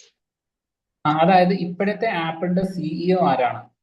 അതായത് ആപ്പിളിന്റെ ലൈക്ക് ഇപ്പോഴത്തെ ഒരു ഫേസ് അല്ലെങ്കിൽ ഒരു ഹെഡ് ആയിട്ട് പറയുന്നത്. Yes, Tim cook. Okay, Tim അല്ലെങ്കിൽ ടിം കുക്ക് ആണ് ഇപ്പോഴത്തെ ആപ്പിളിന്റെ ഒരു സിഇഒ അല്ലെങ്കിൽ ഒരു ഹെഡ് ആയിട്ട് പറയുന്നത്. ദെൻ ടിമ്മിന് മുമ്പ് ഉണ്ടായിരുന്ന ആളുടെ പേരെന്താണ്? He was like a legend, so you should know. ടിമ്മിന് മുമ്പ് ഉണ്ടായിരുന്ന ആപ്പിൾ സിഇഒ ആരായിരുന്നു? സ്റ്റീവ് ജോബ്സ് ആണ്. Yes, exactly, Steve Jobs. Okay, so ഇവരെ രണ്ടുപേരെയും പലപ്പോഴും മാർക്കറ്റ് സിസ്റ്റം വരുന്ന സമയത്ത് yes, Steve Jobs. Okay, so ഇവരെ നമ്മൾ കമ്പയർ ചെയ്യാറുണ്ട്. അതായത് സ്റ്റീവ് ജോബ്സിന്റെ കാലഘട്ടത്തിലാണ് ആപ്പിൾ ഒരു ഇന്നവേഷൻ അല്ലെങ്കിൽ ഒരു ഇന്നവേറ്റീവ് ഡിവൈസ് ആയിട്ട് വരുന്നത്. ആദ്യമായിട്ട് ഫുൾ സ്ക്രീനിലുള്ള ടച്ച് സ്ക്രീൻ കൊണ്ടുവരുന്നത്. ഓക്കെ, ഈവൻ ലൈക്ക് പുതിയ പുതിയ ഇന്നവേഷൻസ്, പുതിയ ചിപ്പുകൾ കൊണ്ടുവരുന്നത്, പുതിയ ഫീച്ചേഴ്സ് കൊണ്ടുവരുന്നത്, ആപ്പിൾ എക്കോ സിസ്റ്റം ഡെവലപ്പ് ചെയ്ത് വരുന്നത്, ഇതൊക്കെ സ്റ്റീവ് ജോബ്സിന്റെ കാലഘട്ടത്തിലായിരുന്നു. അപ്പം Steve Jobs as a CEO consider ചെയ്യുന്ന സമയത്ത് he focuses on the technological innovation. Technological ഇന്നവേഷനിലാണ് അദ്ദേഹം ഫോക്കസ് ചെയ്തിട്ടുള്ളത്. അപ്പൊ പുതിയ ടെക്നോളജി ഉണ്ടെങ്കിൽ മാത്രം, പുതിയ ഇന്നോവേഷൻസ് കൊണ്ടുവന്നു കഴിഞ്ഞാൽ മാത്രമേ എന്ത് ചെയ്യുള്ളൂ, ആപ്പിൾ പ്രൊഡക്റ്റ് ആളുകൾ വാങ്ങിക്കുകയുള്ളൂ എന്ന് അയാൾക്ക് അറിയാം, അദ്ദേഹത്തിന് അറിയാം. അതുകൊണ്ടാണ് അദ്ദേഹം എന്ത് ചെയ്ത് അവിടെ ഫോക്കസ് ചെയ്തത്. പക്ഷെ ടിം കുക്കിലേക്ക് വരുന്ന സമയത്ത് അദ്ദേഹം ഒരു ഇന്നോവേഷൻ ആയിട്ടുള്ള ഒരാളല്ല. കാരണം ഒരു ആപ്പിൾ 14 ശേഷം 15 16 ഇപ്പൊ 2 പുതിയ വേർഷൻസ് ഇറങ്ങി, 17 ഇറങ്ങാൻ പോകുന്നു. പ്രത്യേകിച്ച് ഒരു മാറ്റവും ഇല്ല. ഓക്കെ, ലൈക്ക് AI ഫീച്ചേഴ്സ് കുറച്ചൊന്ന് കൂട്ടി എന്നതല്ലാതെ ഈവൻ മറ്റ് കോമ്പറ്റേറ്റീവ് ആയിട്ടുള്ള സ്മാർട്ട് ഫോൺസുമായിട്ട്, ഓക്കെ, യെസ് ട്രൂ, ഓക്കെ, അതായത് മറ്റ് സ്മാർട്ട് ഫോൺസ് ആയിട്ട് കമ്പയർ ചെയ്യാണ് എന്നുണ്ടെങ്കിൽ അവിടെ പ്രത്യേകിച്ച് എന്ത് ചെയ്യില്ല, ഒരു മാറ്റം ഐഫോണിൽ നിങ്ങൾക്ക് കാണാൻ പറ്റില്ല. ചിലപ്പോൾ സൈസിൽ കുറച്ച് മാറ്റം വരുത്തി, ഇങ്ങനെയൊക്കെ അല്ലാതെ ദർ ഇസ് നോ ഇന്നോവേഷൻ. അപ്പൊ സ്റ്റീവ് ജോബ്സിന് ശേഷം ഇന്നോവേഷൻ വരുന്നില്ല. But why Tim cook is considered as A strategic? അദ്ദേഹം എന്തുകൊണ്ട് ഒരു സ്ട്രാറ്റജിസ്റ്റ് ആയി എന്ന് കൺസിഡർ ചെയ്യാണ് എന്നുണ്ടെങ്കിൽ ഐഫോണിന്റെ സപ്ലൈ ചെയിൻ മാനേജ്മെന്റ്, അതായത് ഒരു പ്രൊഡക്റ്റ് നമ്മൾ സെല് ചെയ്യുന്ന സമയത്ത്, ഓക്കെ, യെസ്, മാനുഫാക്ചറിങ്, അതായത് ഒരു പ്രൊഡക്റ്റ് നമ്മൾ ഉണ്ടാക്കുന്ന സമയത്ത് അതിനെ പ്രൊഡ്യൂസ് ചെയ്യാൻ വേണം, സെല് ചെയ്യാൻ വേണം. ഇതിനെയാണ് സപ്ലൈ ചെയിൻ മാനേജ്മെന്റ് എന്ന് പറയുന്നത്. അത് അടിപൊളിയായിട്ട് മാനേജ് ചെയ്യാൻ ടിം കുക്കിന് സാധിക്കുന്നുണ്ട്. ഓക്കെ, കറക്റ്റ് ആയിട്ട് എവിടെ ആപ്പിൾ മാനുഫാക്ചർ ചെയ്യണം, എവിടെ കൊണ്ടുപോയിട്ട് സെല് ചെയ്യാം എന്നുള്ള ഈ ഒരു സപ്ലൈ ചെയിൻ കറക്റ്റ് ആയിട്ട് മാനേജ് ചെയ്യാൻ ടിം കുക്കിന് സാധിക്കുന്നുണ്ട്. പക്ഷെ അതുകൊണ്ട് എത്ര കാലത്തേക്ക് ആപ്പിൾ മുന്നോട്ടേക്ക് പോകും എന്നുള്ളതൊക്കെ ഒരു ഡൗട്ട്ഫുൾ ആയിട്ടുള്ള ക്വസ്റ്റ്യൻ ആണ്. ബട്ട് അദ്ദേഹത്തിന്റെ കഴിവെന്ന് പറയുന്നത് അതാണ്. അദ്ദേഹത്തിന്റെ കാലഘട്ടത്തിലാണ് ആപ്പിൾ കൂടുതലായിട്ട് ഇന്ത്യയിലേക്ക് വരുന്നത്. ഓക്കെ, ചൈനയിൽ നിന്ന് മാറിയിട്ട് ഈവൻ ഇന്ത്യയിലേക്ക് വരുന്നത്, ഇന്ത്യയിൽ ഉണ്ടാക്കിയിട്ടുള്ള പ്രൊഡക്റ്റുകൾ പെട്ടെന്ന് അമേരിക്കയിലേക്ക് കൊണ്ടുപോയിട്ട് സെല് ചെയ്യുന്നത്. ഓക്കെ, അതാണ് ഇമ്മീഡിയറ്റ്ലി അവിടെ ട്രംപിന്റെ ഡിസിഷൻ വരും എന്നുള്ള ആ ഒരു സ്റ്റോറി കിട്ടുന്നതിന്റെ ലൈക്ക് ആ ഒരു ലൈക്ക് തോട്ട് വന്ന സമയം കൊണ്ട് അദ്ദേഹം എന്ത് ചെയ്തു, ഇവിടുന്ന് ഐഫോൺസ് മാനുഫാക്ചർ ചെയ്ത് പെട്ടിയിലാക്കിയിട്ട് ചാർട്ടേഡ് ഫ്ലൈറ്റിൽ എന്ത് ചെയ്തു, ആവശ്യമുള്ള സാധനങ്ങൾ അമേരിക്കയിൽ കൊണ്ടുപോയിട്ട് അദ്ദേഹം അവിടേക്ക് എന്ത് ചെയ്തു, ഇമ്പോർട്ട് ചെയ്തു. ഓക്കെ, സോ അത് അദ്ദേഹത്തിന്റെ സപ്ലൈ ചെയിൻ മാനേജ്മെന്റ് ആണ് കാണിക്കുന്നത്. അപ്പോൾ ഒരു ഇൻഡസ്ട്രി നമ്മൾ എസ്റ്റാബ്ലിഷ് ചെയ്യുന്ന സമയത്ത് ഇങ്ങനത്തെ ഡിഫറെന്റ് ആയിട്ടുള്ള ഫാക്ടേഴ്സ് കൺസിഡർ ചെയ്യുന്നുണ്ട്. ഓക്കെ, അപ്പം ഇത്തരത്തിലുള്ള എഞ്ചിനീയറിംഗ് ഗുഡ്സ് ആൻഡ് ഇലക്ട്രോണിക്സ്, അതായത് നമ്മുടെ പോയിന്റ്. അപ്പൊ അത് എന്തുകൊണ്ട് ബോംബെയിൽ വരുന്നു എന്ന് ചോദിച്ചു കഴിഞ്ഞാൽ നമുക്ക് എക്സ്പോർട്ട് ചെയ്യാനുള്ള നല്ലൊരു മാർക്കറ്റാണ്, അല്ലെങ്കിൽ ഓപ്പർച്യൂണിറ്റി ഉണ്ട്. ഇന്ത്യയിൽ നിന്ന് തന്നെ ഏറ്റവും കൂടുതൽ ഇത് എക്സ്പോർട്ട് ചെയ്യാൻ പറ്റുന്ന ഒരു ലാർജ് എയർപോർട്ട് ബോംബെയിലുണ്ട്. ഷിപ്പ് വഴിയാണെങ്കിൽ അങ്ങനെ നമുക്ക് എന്ത് ചെയ്യാം, എക്സ്പോർട്ട് ചെയ്യാം. Okay, then comes like the petrochemical and the oil refineries. Okay, like Hindustan petroleum വരുന്നുണ്ട്, ഓക്കെ, ഭാരത് പെട്രോളിയം, ഇതൊക്കെ എന്ത് വരുന്നുണ്ട്, ബോംബെ കേന്ദ്രീകരിച്ചിട്ടാണ് പ്രവർത്തിക്കുന്നത്. ഞാൻ പറഞ്ഞ പോലെ ഓയിൽ റിഫൈനറീസ് ഇന്ത്യയിൽ ഒരുപാടുണ്ട്. ഓക്കെ, കാരണം ഗൾഫ് രാജ്യങ്ങളിലേക്ക് ഓയിൽ റിഫൈനറീസ് അവർ എന്ത് ചെയ്യുന്നില്ല, എസ്റ്റാബ്ലിഷ് ചെയ്യുന്നില്ല. അവര് ഈസി ആയിട്ടുള്ള പണിയാണ് നോക്കുന്നത്. ഓയിൽ എക്സ്ട്രാക്ട് ചെയ്യും, എക്സ്ട്രാക്ട് ചെയ്ത സാധനത്തിന് അങ്ങനെ തന്നെ സെല് ചെയ്യും. അതിനെ റിഫൈൻ ചെയ്യാൻ വേണ്ടിയിട്ട് അവർ ശ്രമിക്കുന്നില്ല. ബട്ട് ഇന്ത്യ എന്ത് ചെയ്യും, ആ ഓയിൽ വാങ്ങിയിട്ട് റിഫൈൻ ചെയ്തിട്ട് മറച്ചു വെക്കും. Okay, then IT and software കൂടുതലായിട്ടും കോൺസെൻട്രേറ്റ് ചെയ്തിരിക്കുന്നത് പൂനെയാണ്. പൂനെ ആൻഡ് ലൈക്ക് ബോംബെ നിങ്ങൾ കൺസിഡർ ചെയ്യുകയാണെന്നുണ്ടെങ്കിൽ, അല്ലെങ്കിൽ മുംബൈ കൺസിഡർ ചെയ്യുകയാണെന്നുണ്ടെങ്കിൽ, Mumbai is much developed than the Pune. പക്ഷേ ഞാൻ നേരത്തെ പറഞ്ഞ പോലെ മുംബൈ അല്ലെങ്കിൽ ബോംബെ ഫോക്കസ് ചെയ്തിരിക്കുന്നത് മറ്റു പല കാര്യങ്ങളിലാണ്. ഓട്ടോമൊബൈൽ, ടെക്സ്റ്റൈൽസ്, അതുപോലെ ലൈക്ക് ഫാഷൻ, ഇതിലൊക്കെയാണ് ബോംബെ ഫോക്കസ് ചെയ്ത് നിൽക്കുന്നത്. പക്ഷെ പൂനെ എന്ന് പറയുന്നത് ഒരു IT ഇൻഡസ്ട്രിയാണ്. എന്ന് വെച്ച് കഴിഞ്ഞാൽ ഈവൻ ഈ ബോംബെക്ക് വേണ്ട IT ടെക്നോളജീസ് പോലും പ്രൊവൈഡ് ചെയ്യുന്നത് പൂനെയാണ്. അപ്പൊ പൂനെ എന്ന് പറയുന്നത് it is more focused on the IT and software industries ആണ്. ഓക്കെ, കാരണം ഒരു ഇൻഡസ്ട്രി എസ്റ്റാബ്ലിഷ് ചെയ്യുമ്പോൾ ലാൻഡ് എന്ന് പറയുന്നത് വളരെ പ്രധാനമാണ്. അപ്പം IT ഇൻഡസ്ട്രി നമ്മൾ നേരത്തെ പറഞ്ഞ പോലെ അതിന് ലൊക്കേഷന്റെ ഫാക്ടേഴ്സ് ആയിട്ട് വരുന്ന റോ മെറ്റീരിയൽസ്, ഓക്കെ, ഇതൊന്നും എന്ത് ചെയ്യുന്നില്ല, ഇൻഫ്ലുവൻസ് ചെയ്യുന്നില്ല. അപ്പൊ അതുകൊണ്ട് തന്നെ അവർക്ക് എന്ത് ചെയ്യാം, ബോംബെയിൽ നിന്ന് മാറിയിട്ട് കുറച്ച് നിയർ ബൈ ആയിട്ടുള്ള കുറെ കൂടെ പീസ്ഫുൾ ആയിട്ടുള്ള, അന്ന് അത്രത്തോളം എന്താ പറയാ, ബോംബെയുടെ അത്രത്തോളം സ്ഥലത്തിനൊന്നും വിലയില്ലാത്ത പൂനെയിൽ കൊണ്ടുപോയിട്ട് അവരെന്ത് ചെയ്തു. അതുകൊണ്ട് പൂനെ പിന്നീട് എന്ത് ചെയ്തു, അവിടെ കുറച്ച് IT ഇൻഡസ്ട്രീസ് വന്നതോടുകൂടിയിട്ട് കൂടുതൽ IT ഇൻഡസ്ട്രീസ് അങ്ങോട്ടേക്ക് അട്രാക്ട് ചെയ്യാൻ വേണ്ടിയിട്ട് തുടങ്ങി. ഓക്കെ, അങ്ങനെ കൂടുതലായിട്ടുള്ള IT ഇൻഡസ്ട്രീസ് അവിടെ ഡെവലപ്പ് ചെയ്തു വന്നു. പൂനെ എന്ന് പറയുന്നത് ഒരു IT ഹബ്ബായിട്ടാണ് പിന്നീട് വളർന്നു വരുന്നത്. So that is the history എന്ന് പറയുന്നത്. Okay, so Mumbai Pune industrial cluster, ആ പ്രദേശത്ത് വരുന്ന മേജർ ഇൻഡസ്ട്രീസ്, അതിന്റെ ലൊക്കേഷൻ, എന്തുകൊണ്ട് ഈ ഇൻഡസ്ട്രീസ് അവിടെ വന്നു എന്നുള്ള കാര്യങ്ങളാണ് ഇപ്പൊ നമ്മൾ എന്ത് ചെയ്തത്, ഡിസ്കസ് ചെയ്തത്. അതേ കാര്യം ഞാൻ ഇവിടെ കൊടുക്കുന്നുണ്ട്. Okay, key influencing factors. ഓരോ പ്രദേശവും നിങ്ങളുടെ അടുത്ത് ചോദിക്കാം. അപ്പൊ ഞാൻ നിങ്ങളുടെ അടുത്ത് നേരത്തെ പ്രീവിയസ് ഇയർ ക്വസ്റ്റ്യൻ കാണിച്ചു തന്ന സമയത്ത് അവിടെ നിങ്ങൾ കണ്ടിട്ടുണ്ടായിരിക്കും ഒരു ക്വസ്റ്റ്യൻ സ്പെസിഫിക്കലി ചോദിച്ചത് food processing industries in north west ഇന്ത്യയാണ്. ഓക്കെ, അതുകൊണ്ടാണ് ഞാൻ ഓരോ ഇൻഡസ്ട്രിയൽ ലൊക്കേഷൻസ് നിങ്ങളുടെ അടുത്ത് കറക്റ്റ് ആയിട്ട് എടുത്ത് ചോദിക്കുന്നത്. Okay, here you can see localisation of the agro based food processing industries. എവിടെയുള്ള കാര്യം ചോദിച്ചത്, നോർത്ത് വെസ്റ്റ് ഇന്ത്യയിലാണ്. അതായത് ഓരോ ലൊക്കേഷനിലുള്ളതും സ്പെസിഫിക്കലി നിങ്ങൾ പഠിക്കണം. ഓക്കെ, സോ അതുകൊണ്ടാണ് ഞാൻ ഓരോ ലൊക്കേഷൻസ് എടുത്തിട്ട് അങ്ങനെ തന്നെ നിങ്ങൾക്ക് എന്ത് ചെയ്യുന്നത്, പറഞ്ഞ് പഠിപ്പിച്ച് തരുന്നത്. So now coming to this point, Mumbai Pune industrial ബെൽറ്റിലേക്ക് വരുന്ന സമയത്ത് അവിടെ ഇത്തരം ഇൻഡസ്ട്രീസ് വരാൻ ഹെൽപ്പ് ചെയ്ത പാരാമീറ്റേഴ്സ് അല്ലെങ്കിൽ അവിടെ ഇൻഫ്ലുവൻസ് ചെയ്ത ഫാക്ടേഴ്സ് എന്തൊക്കെയാണെന്ന് ചോദിച്ചു കഴിഞ്ഞാൽ ഇതുവരെ നമ്മൾ ഡിസ്കസ് ചെയ്ത കാര്യങ്ങൾ തന്നെയാണ്. ഓക്കെ, ഫസ്റ്റ് പോർട്ട് വരുന്നുണ്ട്, Mumbai port. Okay, that aids in import and export. ഇമ്പോർട്ടിനെയും എക്സ്പോർട്ടിനെയും അത് എന്ത് ചെയ്യുന്നുണ്ട്, ഹെൽപ്പ് ചെയ്യുന്നുണ്ട്. Then the next is availability of the skilled labour from Pune and surrounding area. ഞാൻ കുറച്ച് മുമ്പ് പറഞ്ഞ പോലെ ഈ ബോംബെക്ക് വേണ്ടിയിട്ടുള്ള ലേബർ ഫോഴ്സ് പോലും ഇപ്പം സപ്ലൈ ചെയ്യുന്ന അല്ലെങ്കിൽ ടെക്നോളജിക്കൽ സപ്പോർട്ട് ഒക്കെ പ്രൊവൈഡ് ചെയ്യുന്നത് പൂനെ തന്നെയാണ്.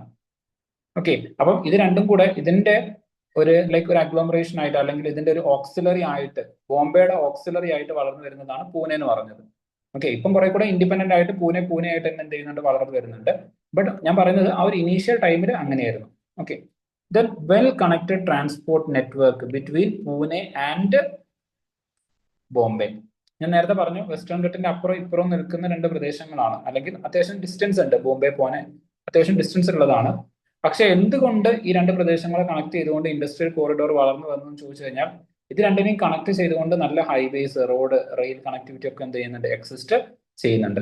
ദെൻ ബോംബെയിലേക്ക് എത്തിക്കഴിഞ്ഞാൽ ത്രൂ സീ നമുക്ക് എന്ത് ചെയ്യാം, ഗ്ലോബൽ മാർക്കറ്റിലേക്ക് ആക്സസ് കിട്ടുകയും ചെയ്യും. Okay, now coming to the next, capital and entrepreneurship. അപ്പം സ്വാഭാവികമായിട്ടും ബോംബെയിലൊക്കെ ആണ് എന്നുണ്ടെങ്കിൽ നിങ്ങൾക്ക് ക്യാപിറ്റൽ അല്ലെങ്കിൽ ഒരു ഇൻവെസ്റ്ററെ കണ്ടുപിടിക്കാൻ വലിയ ബുദ്ധിമുട്ടുണ്ടാവില്ല.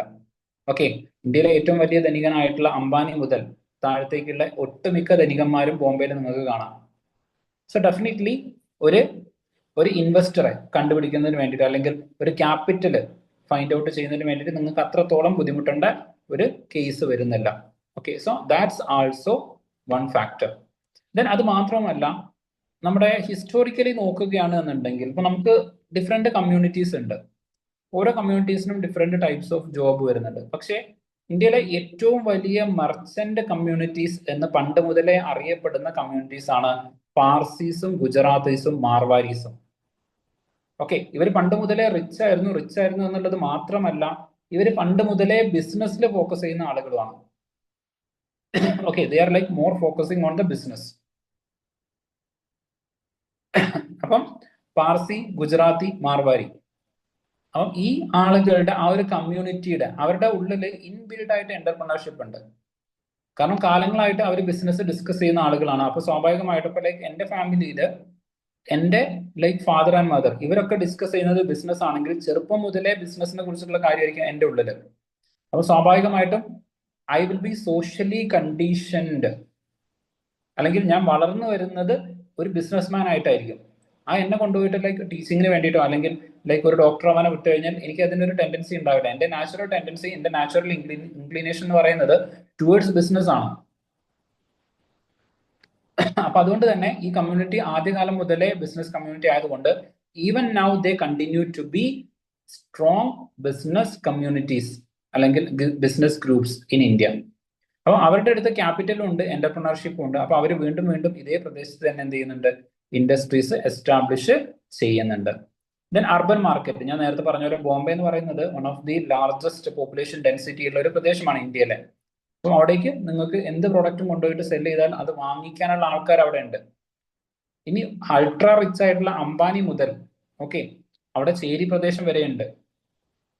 ഓക്കെ, ഇന്ത്യയിലെ ലോകത്തിലെ തന്നെ ഏറ്റവും വലിയ ചേരികളിൽ ഒന്ന് എന്ന് പറയുന്നത് ബോംബെനെ ചുറ്റിപ്പറ്റിയിട്ടാണ്. ഓക്കെ, സോ ലൈക്ക് നിങ്ങൾ ചിലപ്പോൾ മലയാള സിനിമ ഒക്കെ കണ്ടിട്ടുണ്ടെങ്കിൽ കേട്ടിട്ടുണ്ടായിരിക്കും ധാരാവി ധാരാവി എന്നൊക്കെ പറഞ്ഞിട്ട്. Okay, so like one of the largest slum area അവിടെയാണ്. അപ്പൊ അവിടേക്ക് ചെറിയ പ്രോഡക്റ്റ് എന്ന് വെച്ച് കഴിഞ്ഞാൽ നമ്മൾ സാധാരണ പറയുന്ന കൺസ്യൂമർ പ്രോഡക്റ്റ് ഉണ്ടല്ലോ, ബിസ്ക്കറ്റുകൾ, അതുവരെ നിങ്ങൾക്ക് അവിടെ സെല് ചെയ്യാം. ഓക്കെ, ഫ്രം ബിസ്ക്കറ്റ് മുതൽ മറ്റേതുണ്ടല്ലോ നമ്മൾ സാധാരണ പറയുന്ന 50 കോടിയുടെ റോളക്സ് വാച്ച്, അതുവരെ നിങ്ങൾക്ക് അവിടെ സെല് ചെയ്യാനുള്ള ഓപ്പർച്യൂണിറ്റി ഉണ്ട്. So like diverse market is existing in that particular area. അപ്പം അതും എന്ത് ചെയ്യുന്നുണ്ട്, മാർക്കറ്റ് ആക്സസ് സംബന്ധിച്ചിട്ട് ആ പ്രദേശത്ത് കൂടുതൽ ഇൻഡസ്ട്രീസ് വളർന്നു വരുന്നതിനുള്ള കാരണമായിട്ടുണ്ട്. ദെൻ നേരത്തെ പറഞ്ഞ പോലെ റോ മെറ്റീരിയൽസ് ആക്സസ് ചെയ്യാൻ പറ്റും. ലൈക്ക് നമ്മൾ പറഞ്ഞു ഈവൻ USA വരെയുള്ള കോട്ടൺ അങ്ങോട്ടേക്ക് ഇമ്പോർട്ട് ചെയ്യുന്നുണ്ട്. കെമിക്കൽസിന്റെ കേസ് പറഞ്ഞു, നമ്മൾ പറഞ്ഞ ആക്റ്റീവ് ഫാർമസ്യൂട്ടിക്കൽ ഇൻഗ്രീഡിയൻസ് ചൈനയിൽ നിന്ന് കൊണ്ടുവരുന്നത് ബോംബെയിലേക്കാണ് എന്ത് ചെയ്യുന്നത്, ഇറക്കുമതി ചെയ്യുന്നത്. ഓക്കെ, ദെൻ ഇത് മാത്രമല്ല ഗവൺമെന്റിന്റെ സപ്പോർട്ട് എന്ന് വെച്ച് കഴിഞ്ഞാൽ special economic zones government create ചെയ്യുന്നുണ്ട്. അതായത് ഇൻഡസ്ട്രിയൽ റീജിയൻസ്, അവിടേക്ക് വേണ്ടിയിട്ടുള്ള മുഴുവൻ ഇൻഫ്രാസ്ട്രക്ചേഴ്സ് ഗവൺമെന്റ് പ്രൊവൈഡ് ചെയ്യും. ഇപ്പൊ for example cyber park, info park, techno park, അവിടേക്ക് വേണ്ടിയിട്ട് ഒരു ലാർജ് ഏരിയയിലെ ലാൻഡ് ഗവൺമെന്റ് അക്വയർ ചെയ്തിട്ട് പ്രൈവറ്റ് കമ്പനീസിനെ അവിടെ വന്നിട്ട് എസ്റ്റാബ്ലിഷ് ചെയ്യാൻ വേണ്ടിയിട്ടുള്ള പെർമിഷൻ കൊടുക്കുകയാണ്. അവിടെ ഉള്ള കമ്പനീസിന് ആദ്യത്തെ 3 വർഷം 5 വർഷം ടാക്സിൽ ഇളവ് കൊടുക്കും. അപ്പൊ സ്വാഭാവികമായിട്ടും കൂടുതൽ ഇൻഡസ്ട്രീസിനെ അങ്ങോട്ടേക്ക് അട്രാക്ട് ചെയ്യാൻ പറ്റും. അപ്പൊ ഇത്തരത്തില് ഇന്ത്യൻ ഗവൺമെന്റും അതുപോലെ തന്നെ മഹാരാഷ്ട്ര ഗവൺമെന്റും എന്ത് ചെയ്തിട്ടുണ്ട്, സ്പെഷ്യൽ എക്കണോമിക് സോൺസും ഇൻഡസ്ട്രീസും ഒക്കെ എസ്റ്റാബ്ലിഷ് ചെയ്യാൻ വേണ്ടിയിട്ട് ഈ പ്രദേശത്തേക്ക് ഒരുപാട് സപ്പോർട്ട് കൊടുത്തിട്ടുണ്ട്. ഓക്കെ, സോ അതുകൊണ്ട് തന്നെ ഈ പ്രദേശം എന്ത് ചെയ്തിട്ടുണ്ട്, ഒരു മേജർ ഇൻഡസ്ട്രിയൽ ഹബ്ബായിട്ട് വളർന്നു വരുന്നതിനുള്ള കാരണമുണ്ട്. ഓക്കെ, സോ ഇവിടെ മേജർ ആയിട്ട് കോൺസെൻട്രേറ്റ് ചെയ്തിരിക്കുന്ന ഇൻഡസ്ട്രീസ് എന്തൊക്കെയാണെന്നുള്ളത് നമ്മൾ ഡിസ്കസ് ചെയ്തിട്ടുണ്ട്. അതിന് കാരണമായിട്ടുള്ള ഇൻഡസ്ട്രിയൽ ലൊക്കേഷൻ ഫാക്ടേഴ്സും നിങ്ങളുടെ അടുത്ത് പറഞ്ഞു തന്നിട്ടുണ്ട്. ഓക്കെ, സോ ഇതുപോലെ ബാക്കിയുള്ള ഓരോ ഇൻഡസ്ട്രിയൽ ലൊക്കേഷൻസും കൂടെ നമുക്ക് എന്ത് ചെയ്യുന്നുണ്ട്, ഡിസ്കസ് ചെയ്യേണ്ടതുണ്ട്. ഞാൻ ഈ സ്ലൈഡ് നിങ്ങൾക്ക് ഷെയർ ചെയ്യുന്നതായിരിക്കും. ഓക്കെ, സോ ഇത്രയും പറഞ്ഞ കാര്യങ്ങൾ ജസ്റ്റ് ഒന്ന് നോക്കുക. അതുപോലെ ഞാൻ നിങ്ങൾക്ക് ഒരു ടാസ്ക് തന്നിട്ടുണ്ട്. വേൾഡിലെ മേജർ ആയിട്ട് ഇന്ന് ഞാൻ ഷെയർ ചെയ്യുന്നത് ഈ അനോട്ടഡ് ആയിട്ടുള്ള PDF കൂടെ ഞാൻ ഷെയർ ചെയ്യും. കാരണം എന്താണെന്ന് വെച്ച് കഴിഞ്ഞാൽ ഇവിടെ ഞാൻ നിങ്ങൾക്ക് ഓൾറെഡി ഒരു ടാസ്ക് തന്നിട്ടുണ്ട്. ഓക്കെ, ഈ പറയുന്ന മേജർ ആയിട്ടുള്ള റീജിയൻസിൽ വരുന്ന ഇൻഡസ്ട്രികൾ എന്തൊക്കെയാണെന്നുള്ളത് നമ്മളൊന്ന് നോട്ട് ചെയ്ത് വെക്കണം. ഓക്കെ, ആ ഒരു പ്രദേശം എന്തിനാണ് ഫേമസ് ആയിട്ട് വരുന്നത്? Okay, which industry is mostly famous in each of this region? ഇപ്പൊ നിങ്ങൾ മനിലയൊക്കെ നോക്കുകയാണെന്നുണ്ടെങ്കിൽ അവിടെ കൂടുതലായിട്ട് ഫൈനാൻഷ്യൽ ഇൻസ്റ്റിറ്റ്യൂഷൻസ് ആണ് വരുന്നത്. ഓക്കെ, ദെൻ അത് കഴിഞ്ഞിട്ട് ലൈക്ക് ഡർബനിലേക്കൊക്കെ വരുന്ന സമയത്ത് ഈവൻ ലൈക്ക് മാനുഫാക്ചറിങ് വരുന്നുണ്ട്. അതുപോലെ ലൈക്ക് ഓട്ടോമൊബൈൽ സെക്ടേഴ്സ് അത് വരുന്നുണ്ട്. ദെൻ ഗ്രേറ്റ് ലേക്ക് റീജിയനിലേക്ക് വരുന്ന സമയത്ത് ഓട്ടോമൊബൈൽ സെക്ടേഴ്സ് വീണ്ടും വരുന്നുണ്ട്. ഓക്കെ, ദെൻ ലോസ് ഏഞ്ചൽസ് ഒക്കെ നോക്കുന്ന സമയത്ത് അവിടെ കുറെ കൂടെ ലൈക്ക് നമ്മുടെ ഈ ഗ്രാഫിക്സ് അങ്ങനത്തെ സാധനങ്ങളൊക്കെ ഉണ്ടല്ലോ, ലൈക്ക് മൂവി മേക്കിംഗ്, മൾട്ടിമീഡിയ, ഇങ്ങനത്തതൊക്കെയാണ് കൂടുതലായിട്ട് അവിടെ ഗ്രോ ചെയ്യുന്നത്. ഓക്കെ, ദെൻ സിയോൾ പോലുള്ള പ്രദേശത്തേക്ക് അല്ലെങ്കിൽ കൊറിയയിലേക്ക് നിങ്ങൾ നോക്കുകയാണെന്നുണ്ടെങ്കിൽ ടെക്നോളജിക്കലാണ്. ഈവൻ ജപ്പാനിലും ടെക്നോളജിയാണ്, ഇലക്ട്രോണിക്സ് ആണ് ജപ്പാനിൽ. ഓക്കെ, കൊറിയയിലേക്ക് വരുന്ന സമയത്തും സാംസങ്, അതുപോലെ ഓട്ടോമൊബൈൽസ് വരുന്നുണ്ട്, ടൊയോട്ട പോലെയുള്ളതൊക്കെ. ഓക്കെ, സോ ഇങ്ങനെ ലൈക്ക് ഡിഫറെന്റ് ആയിട്ടുള്ളത്, ഓക്കെ ഹ്യുണ്ടായി, ഇങ്ങനെ ലൈക്ക് പല ഡിഫറെന്റ് ആയിട്ടുള്ള ഓട്ടോമൊബൈൽ കമ്പനീസ് നമുക്ക് അവിടെ കാണാൻ പറ്റും. ബെയ്ജിങ്ങിലേക്ക് വരുന്ന സമയത്ത് ഫൈനാൻഷ്യൽ ക്യാപിറ്റൽ ഓഫ് ചൈനയാണ്. അപ്പോൾ കൂടുതലായിട്ട് ഫൈനാൻഷ്യൽ കമ്പനീസ് ആണ് അവിടെ നിങ്ങൾക്ക് കാണാൻ പറ്റുക. ഇപ്പോൾ four example like AIIB, Asian infrastructure investment bank ഒക്കെ എന്താണ് ബെയ്ജിങ് ഫോക്കസ്ഡ് ആയിട്ടാണ് വരുന്നത്. ഓക്കെ, സോ അങ്ങനത്തെ ഓരോ പ്രദേശത്തിന്റെയും മേജർ ആയിട്ടുള്ള ഞാൻ ഈ അടയാളപ്പെടുത്തിയതെങ്കിലും നിങ്ങളൊന്ന് നോട്ട് ചെയ്ത് വെക്കേണ്ടതാണ്. ഓക്കെ, ഒന്ന് നോട്ട് ചെയ്ത് വെക്കണം. അവിടുത്തെ മേജർ ഇൻഡസ്ട്രി നോക്കണം. കാരണം എക്സാമ്പിൾസ് കൊടുത്തുകൊണ്ട് മാത്രമേ നിങ്ങൾക്ക് മെയിൻസ് ആൻസർ എഴുതാൻ പറ്റുള്ളൂ. നിങ്ങൾ എന്ത് എഴുതി കഴിഞ്ഞാലും അതിൽ എക്സാമ്പിൾ ഉണ്ടായിരിക്കണം. ഓക്കെ, വെറുതെ നിങ്ങളൊരു കാര്യം പറഞ്ഞിട്ട് കാര്യമില്ല. അതായത് India is having A high economic growth അങ്ങനെ പറഞ്ഞതുകൊണ്ട് ഒരു മാർക്ക് നിങ്ങൾക്ക് കിട്ടില്ല. India is having 7.5% of GDP growth as per Economic Survey 2024-25. അപ്പൊ അത് വാലിഡ് ആയി. ഓക്കെ, അതിനാണ് മാർക്ക് കിട്ടുക. അതുകൊണ്ട് നിങ്ങൾക്ക് എക്സാമ്പിൾ ആഡ് ചെയ്യാൻ വേണ്ടിയിട്ട് ഈ പ്രദേശങ്ങളൊക്കെ ജസ്റ്റ് ഒന്ന് നിങ്ങൾ നോട്ട് ചെയ്ത് വെക്കണം. ഇപ്പൊ ലൈക്ക് സിംഗപ്പൂർ, അതുപോലെ ദുബായിയുടെ കേസിലേക്കൊക്കെ വരുന്ന സമയത്ത് ട്രാൻസ്ഷിപ്മെന്റ് ആണ് വരുന്നത്. ബോംബെയുടെ കേസിലേക്ക് വരുന്ന സമയത്തും ട്രാൻസ്ഷിപ്മെന്റ് വരുന്നുണ്ട്. ഓക്കെ, അതായത് ഒരു ഷിപ്പിൽ നിന്ന് മറ്റു ഷിപ്പുകളിലേക്ക് അല്ലെങ്കിൽ മറ്റു പ്രദേശങ്ങളിലേക്കൊക്കെ കണ്ടെയ്നേഴ്സ് മാറ്റി കൊടുക്കുന്ന ഒരു പ്രദേശമാണ് സിംഗപ്പൂർ എന്നൊക്കെ പറയുന്നത്. ഓക്കെ, സോ ഈ രൂപത്തിൽ എന്ത് ചെയ്യണം, നിങ്ങളൊന്ന് അനലൈസ് ചെയ്യണം. ഇത് അതിന് തന്നെ അത്യാവശ്യം സമയം നിങ്ങൾക്ക് എടുക്കും. അതൊരു ടാസ്ക് ആണ്. You have to go through it. Okay, നിങ്ങൾ തന്നെ ചെയ്യുന്ന സമയത്ത് അത് നിങ്ങളുടെ മൈൻഡിൽ അവിടെ സ്റ്റിക്ക് ഓൺ ചെയ്യും. ഞാൻ ജസ്റ്റ് ഈ സാധനം മൊത്തം എടുത്തിട്ട് നിങ്ങൾക്ക് ഫീഡ് ചെയ്യാൻ നിന്ന് കഴിഞ്ഞാൽ it won't be there in mind. പിന്നെ അത് മാത്രമല്ല, എനിക്ക് ഇന്ത്യയിലെ കാര്യങ്ങൾ ഫോക്കസ് ചെയ്തുകൊണ്ട് കുറച്ച് കാര്യങ്ങൾ ഓൾറെഡി നിങ്ങൾക്ക് പഠിപ്പിച്ചു തരണം. ഈ പറയുന്ന ഓരോ ഇൻഡസ്ട്രിയൽ ബെൽറ്റ് റീജിയൻസ് അത് ഞാൻ നിങ്ങൾക്ക് പറഞ്ഞു തരേണ്ടതാണ്. ഓക്കെ, അതുകൊണ്ടാണ് വേൾഡിലെ സാധനം നിങ്ങൾക്കുള്ളൊരു ടാസ്ക് ആയിട്ട് തരുന്നത്. Okay, so just focus on it, do that work and we will continue the class tomorrow. Okay, നാളെ നിങ്ങൾക്ക് ക്ലാസ് ഉണ്ടായിരിക്കുന്നതായിരിക്കും. കാരണം കഴിഞ്ഞ ദിവസം ഞാൻ ഇല്ലാത്തത് കൊണ്ട് ക്ലാസ് ഉണ്ടായിരുന്നില്ല. So there will B class. Okay, I will let you know the timing. So എന്തെങ്കിലും കാര്യങ്ങൾ ടൈം ഒന്ന് 7:30 ആക്കാൻ വേണ്ടി പറ്റുമോ സർ? യാ, ലൈക്ക് നാളെയും നമുക്കൊരു സെഷൻ ഉണ്ട്. ഓക്കെ, 7:30 to, അതായത് നമുക്ക് സൈമൾട്ടേനിയസ്ലി ലൈക്ക് മറ്റൊരു ലൈക്ക് ഒരു ബാച്ചും കൂടെ വരുന്നുണ്ട്. ഓക്കെ, ഫൗണ്ടേഷൻ ലെവൽ ക്ലാസ്സുകൾ വരുന്നുണ്ട്. അപ്പം അവർക്ക് നാളെ ക്ലാസ് ഉള്ളത് കൊണ്ടുള്ള ഒരു ഇഷ്യൂ മാത്രമാണ്. അല്ലാത്ത ദിവസങ്ങളിൽ ഈ പറയുന്ന രൂപത്തിലേക്ക് രാത്രിയിലേക്ക് തന്നെ ക്ലാസ്സുകൾ അറേഞ്ച് ചെയ്യാൻ വേണ്ടിയിട്ട് മാക്സിമം നോക്കുന്നതാണ്. ഓക്കെ, ഇന്ന് ഞാൻ പറഞ്ഞതിൽ എന്തെങ്കിലും ഡൗട്ട് ഉണ്ടോ? Okay, thank you Arjun. Okay, you welcome.